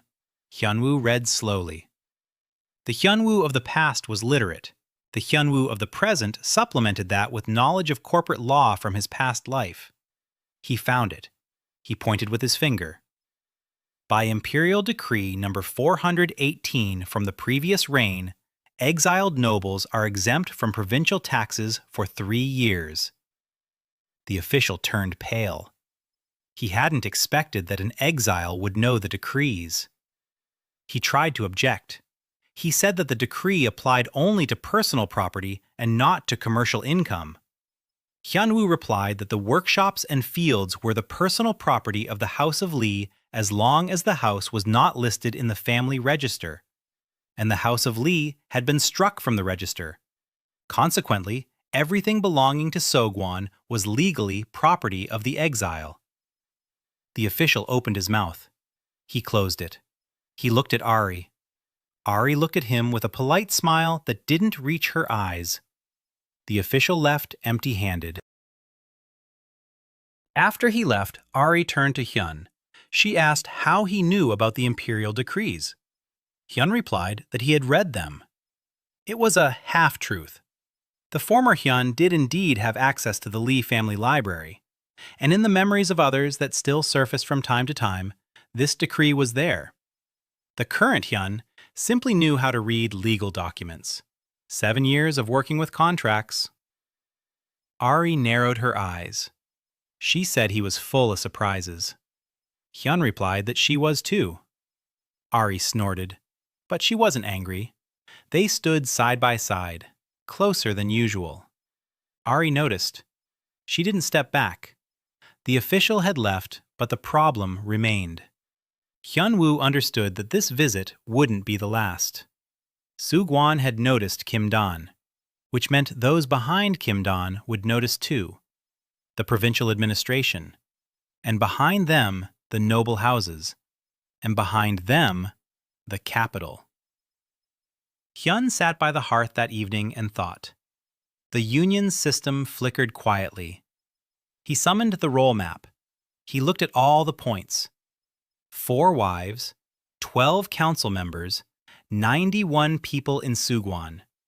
Tiny lights, faint, but alive. The seal of the House of Lee. The first circle. He could add more people to the house. Not just wives, anyone who joined voluntarily. Those added received a boost, weak but real. Hyun-woo decided it was time. In the morning, he held a ceremony, a simple one, without pomp. He invited the village elder, Park, the carpenter, John, fisherman, Nam, potter, Oh, merchant, Moon, the 3 senior guards. He stood before them and said he wanted to offer them entry into the House of Lee. Not as servants, as members, with full rights, with a vote on the council, with a share of the common income, with the right to leave at any time without penalty or shame. 8 people looked at him.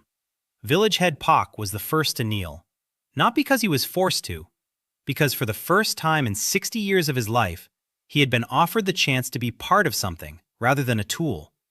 The Union system ignited. The seal of the House of Lee, the second circle. 8 new members. Resonance expanded. Hyun felt the network of connections growing. Thin threads stretched from him to each of the inscribed. He could feel them. Not thoughts, intentions, direction, readiness. Park was ready. Jung was ready. All 8 were ready. Hyun-woo closed his eyes. The House of Lee had transformed from an outcast with 4 wives into a living structure of 13 people. Small, but real. And for the first time, he thought, maybe this will work. Not just a village, not just a settlement, something more. Ari stood nearby and watched the ceremony. Then she said quietly that he had created not just a home, he had created a company. Hyun smiled. Ari didn't know the word company.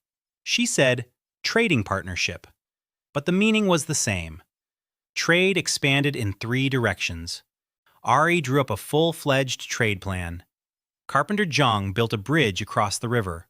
An official arrived demanding taxes. Hyun-woo fended him off by citing the imperial decree exempting exiles.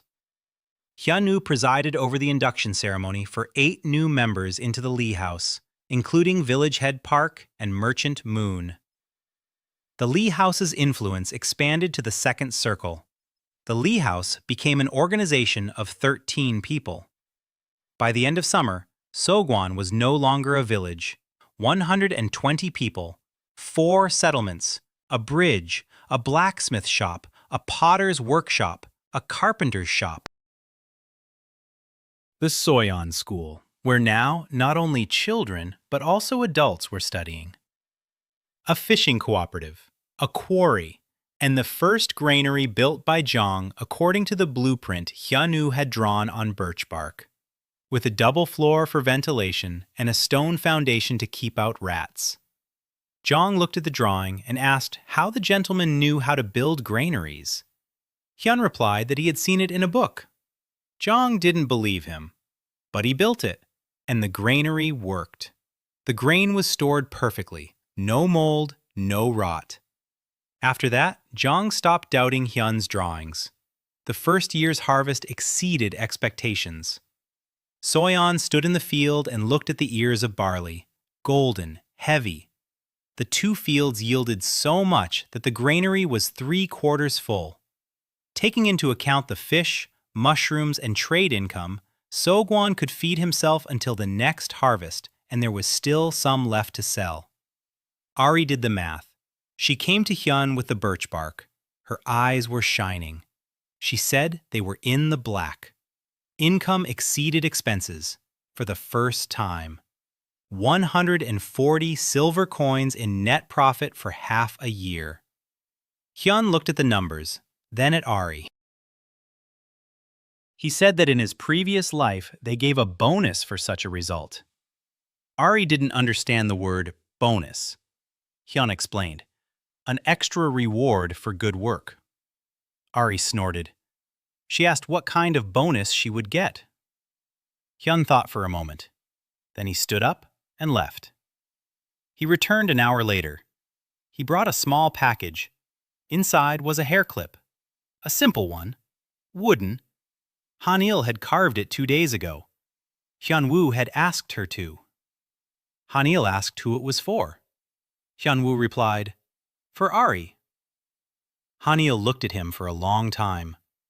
Then she carved it, silently, with great care. Ari took the hairpin, turned it over in her hands. Wooden. No silver, no gold. A cheap thing by the capital standards. Ari was silent. Then she put the hairpin in her hair, looked at Hyun, asked in an even voice if it suited her. Hyun said it did. Ari nodded, turned around, left. She didn't take the hairpin out until evening, or the next day either, or a week later. Hanil saw. She said nothing. But that evening, she struck the anvil with her hammer a little harder than usual. The end of summer brought more than just the harvest. It brought news. Bad news. Merchant Moon returned from Kyumdan with a pale face. He asked Hyun to speak in private.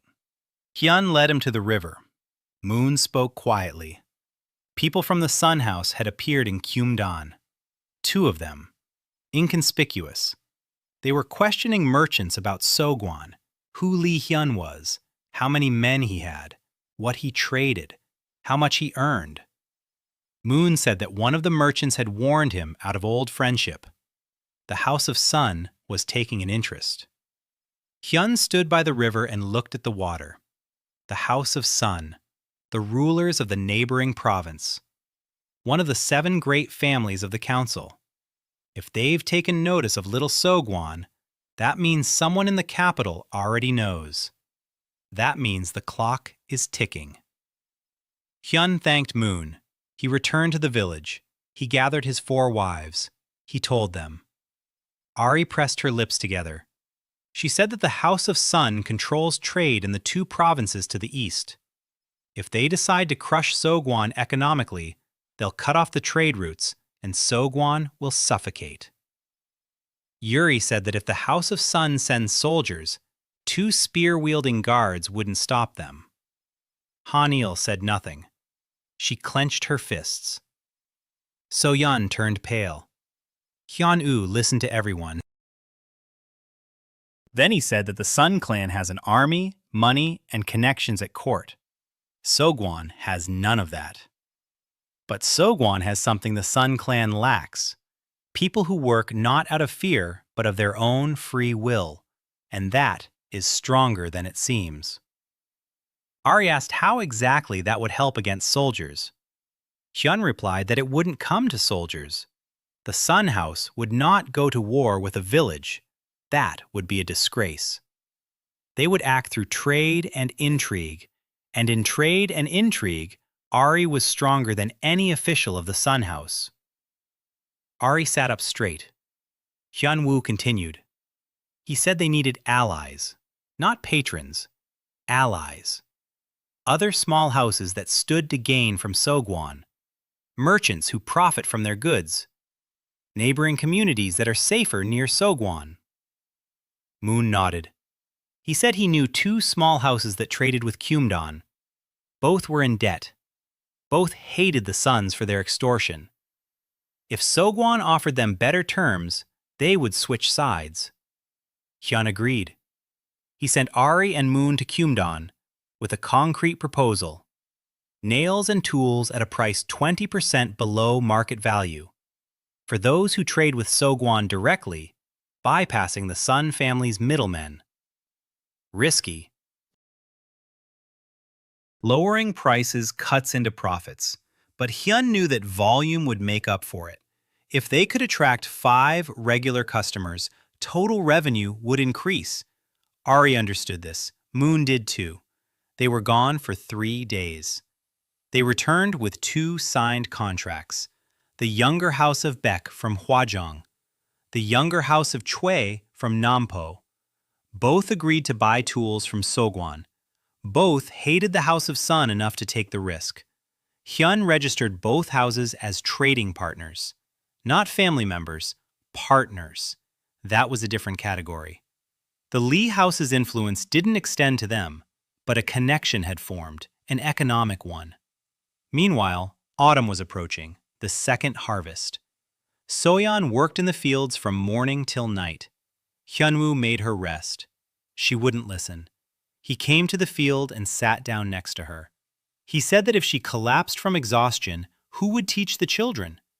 Soyeon stopped. She looked at him. He was right. Her lessons had become an important part of Sogwan's life. 12 students, children and adults. They waited for her every morning. If she got sick, there would be no lessons. Soyeon sat down next to Hyunwoo, silently. He handed her a cup of water. She took it. Their fingers touched. For the 3rd time ever. Soyeon didn't pull her hand away, and Hyunwoo didn't pull his away either. They sat in the field. The wheat stalks rustled all around them. The wind was warm. Soyeon said quietly that she used to think her life was over, that Tanal was the end. But it turned out to be the beginning. Hyun replied that it was the same for him.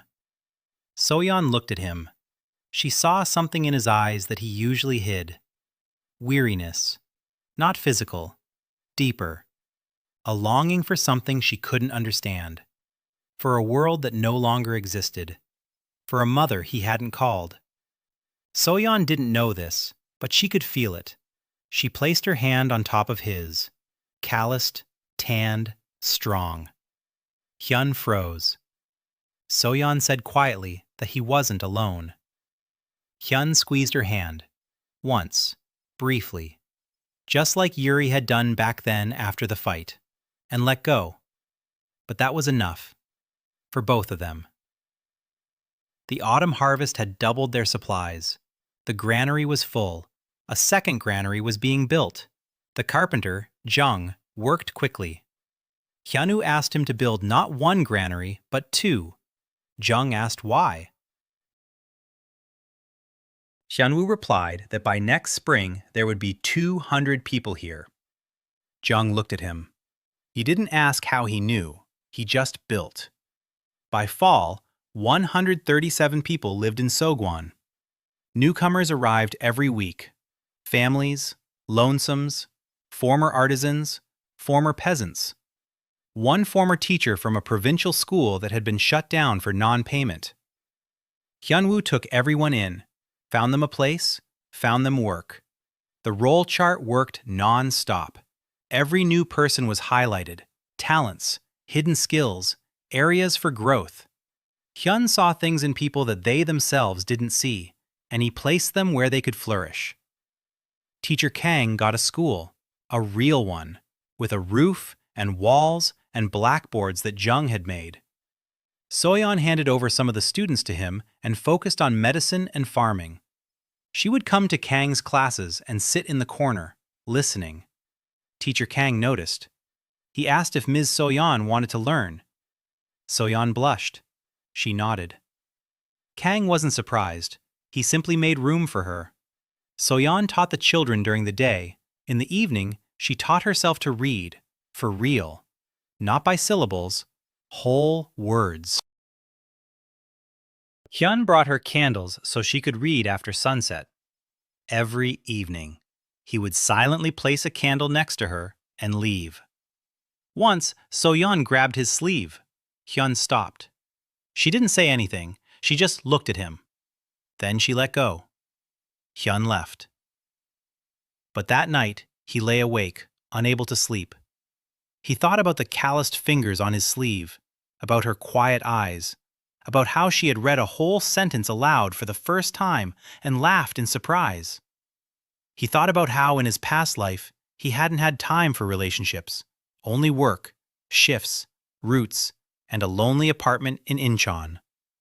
Here too he had work, but here there was a person nearby who held him by the sleeve, and that changed everything. The Sun House began scouting around Sogwan. Hyun-woo sent Ah-ri and the merchant Moon to form trade alliances with two small houses. The first autumn harvest doubled their supplies. The population grew to 137. A real school was opened with teacher Kang. So-yeon began to learn to read. The relationship between Hyun-woo and So-yeon deepened. The threat from the Sun House became real, though still distant. In the 8th month, Jung-mi-rae arrived in Sogwan. Hyun-woo stood on the bridge and checked the strength when Yuri brought a girl to him. Thin, dirty, her clothes were torn, her eyes were huge with hunger and fear. But she was clutching something to her chest, with both hands, like a child. Yuri said she had found her on the Eastern Road. She was walking alone, without food, without weapons. She could barely stand. Mireille looked up at Hyun. She was small, 18 years old, but she looked 15. Hyun asked So-yeon to bring food. So-yeon came. She saw Mireille. Silently, she sat her down. She fed her. Mireille ate greedily. She choked. So-yeon held her hand. She whispered that she needed to eat more slowly, otherwise she would get sick. When Mireille had eaten her fill and regained her composure a little, Hyun-woo asked who she was. Mireille explained. She was a student of Dr. Park Soo-won from the capital. Master Park was one of the best physicians at court. He treated the families of the Council of 7 Houses. He knew secrets that aren't written in books. He passed on his knowledge only to Mireille. 3 months ago, Master Park died, not of old age, not of illness. He was poisoned. Mireille saw the symptoms. She knew it was poison. But she couldn't save him. She didn't make it in time. After Master, his house was ransacked. The scrolls were stolen. Meyer managed to hide only a few, the ones she carried tucked under her arm. She had been fleeing the capital for 3 months, on foot, across 2 provinces. She had heard from refugees that there was a place in the northwest where everyone was welcomed. Hyun listened. He remained silent. The union's system pulsed. The roll card unfolded. Jung Meyer, 18 years old, top-tier medical talent, knowledge of pharmacology, basic knowledge of surgery, knowledge of poisons and antidotes, hidden potential, diagnosis via pulse, growth point, overcoming guilt and fear of loss. Hyun-woo read it and froze. A doctor, a real doctor, not a herbalist, not a quack, a student of one of the capital's best doctors, with books. He looked at Meyer. She sat there, clutching the scrolls to her chest, trembling. Not from the cold, from fear. She was waiting to be sent away, or for the scrolls to be taken. Hyun-woo said she could stay. Meyer froze. He added that the scrolls were hers. No one would touch them. Meyer looked at him. Then at So-yeon, who was sitting next to her and smiling at her. Then at Yuri, who stood behind her like a stone wall. Mira began to cry. Quietly. Silently. Tears streamed down her dirty face. So-yeon hugged her, just hugged her, like an older sister. Mira cried into her shoulder. Yuri turned away, but she didn't leave. She stood there and waited for Mir to calm down. Hyun-woo sat and thought. Master Park had been poisoned. The scrolls were stolen. Someone in the capital had killed the best doctor and taken his knowledge. Why? What was in those scrolls? And why was Mir able to save only a part of them? Mir calmed down after an hour. Hyun-woo asked cautiously what was in the scrolls. Mir answered, recipes, medicine formulas, treatment methods. But that wasn't the main thing. Among the scrolls, there was one, a special one. Master Park kept it separate from the rest. He forbade anyone from even touching it. Mir had read it once, in secret. It described a poison, a slow-acting one, tasteless and odorless, one that took years to take effect, destroying the body from within, turning a healthy person into a cripple in 5 to 7 years. Hyun froze. A slow-acting poison. Effective for years.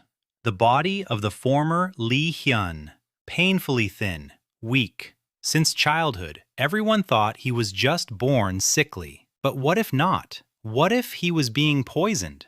Since childhood, for years. Slowly, Hyun stood up, walked around the room, came back, sat down, asked Mireille if she could identify this poison by the symptoms. Mireille nodded. She knows the symptoms. Master Park described them. Hyun began to list them. Chronic weakness since childhood, thin, brittle bones, paleness, frequent fainting spells, inability to gain weight despite a normal diet, a bitter taste in the mouth in the mornings. Mireille listened. With every word, her face grew paler. When he finished, she said quietly that it was him, that very poison. Every symptom matched. Hyun-woo sat in silence. The former Lee Hyun-woo had been poisoned since childhood. Someone in the Lee household or close to it had been slipping poison into his food for years. Not to kill him quickly, but to make him wither away, slowly, quietly, so everyone would think he was just a weak child. And when the time came, they banished him, to die, in a forgotten village, where no one would ask why a young man had burned out so early. Hyun clenched his fists. Not for himself. For the young man whose body he had taken, for the boy who had been tormented by his own relatives, whom no one loved, whom they had written off. Yuri stood behind him and listened. Her face was expressionless, but her hand on the spear's hilt had turned white from the grip. When Ari found out, she didn't say a word. She just went out onto the street. A minute later, Hyun heard the sound of a blow. He went out. Ari was standing by the wall, breathing heavily. The knuckles of her right hand were covered in blood. The wall was cracked. Hyun approached her. He took her hand. He examined it. Nothing was broken. Ari didn't pull her hand away. She looked him in the eyes. She said through clenched teeth that she would find whoever did this. Hyun-woo said they would find them, together, but not now. Right now, something else was needed. Mide, her knowledge, her safety. If those who killed Master Park find out she's here with his scrolls, they'll come for her. Hyun-woo gathered the council. Not 12. 5 plus Mide. 6 in the room by the hearth. Hyun-woo said that Mide was now a member of the Lee house, if she agrees. Mide sat quietly. She looked at the 5 faces around her. Ari with a broken arm, Soyeon with warm eyes, Han-il with soot-stained hands, Yuri with a stony face, Hyun-woo with a weary smile. Mireille nodded. The union system flashed. The 5th family member. Resonance of labor. Update.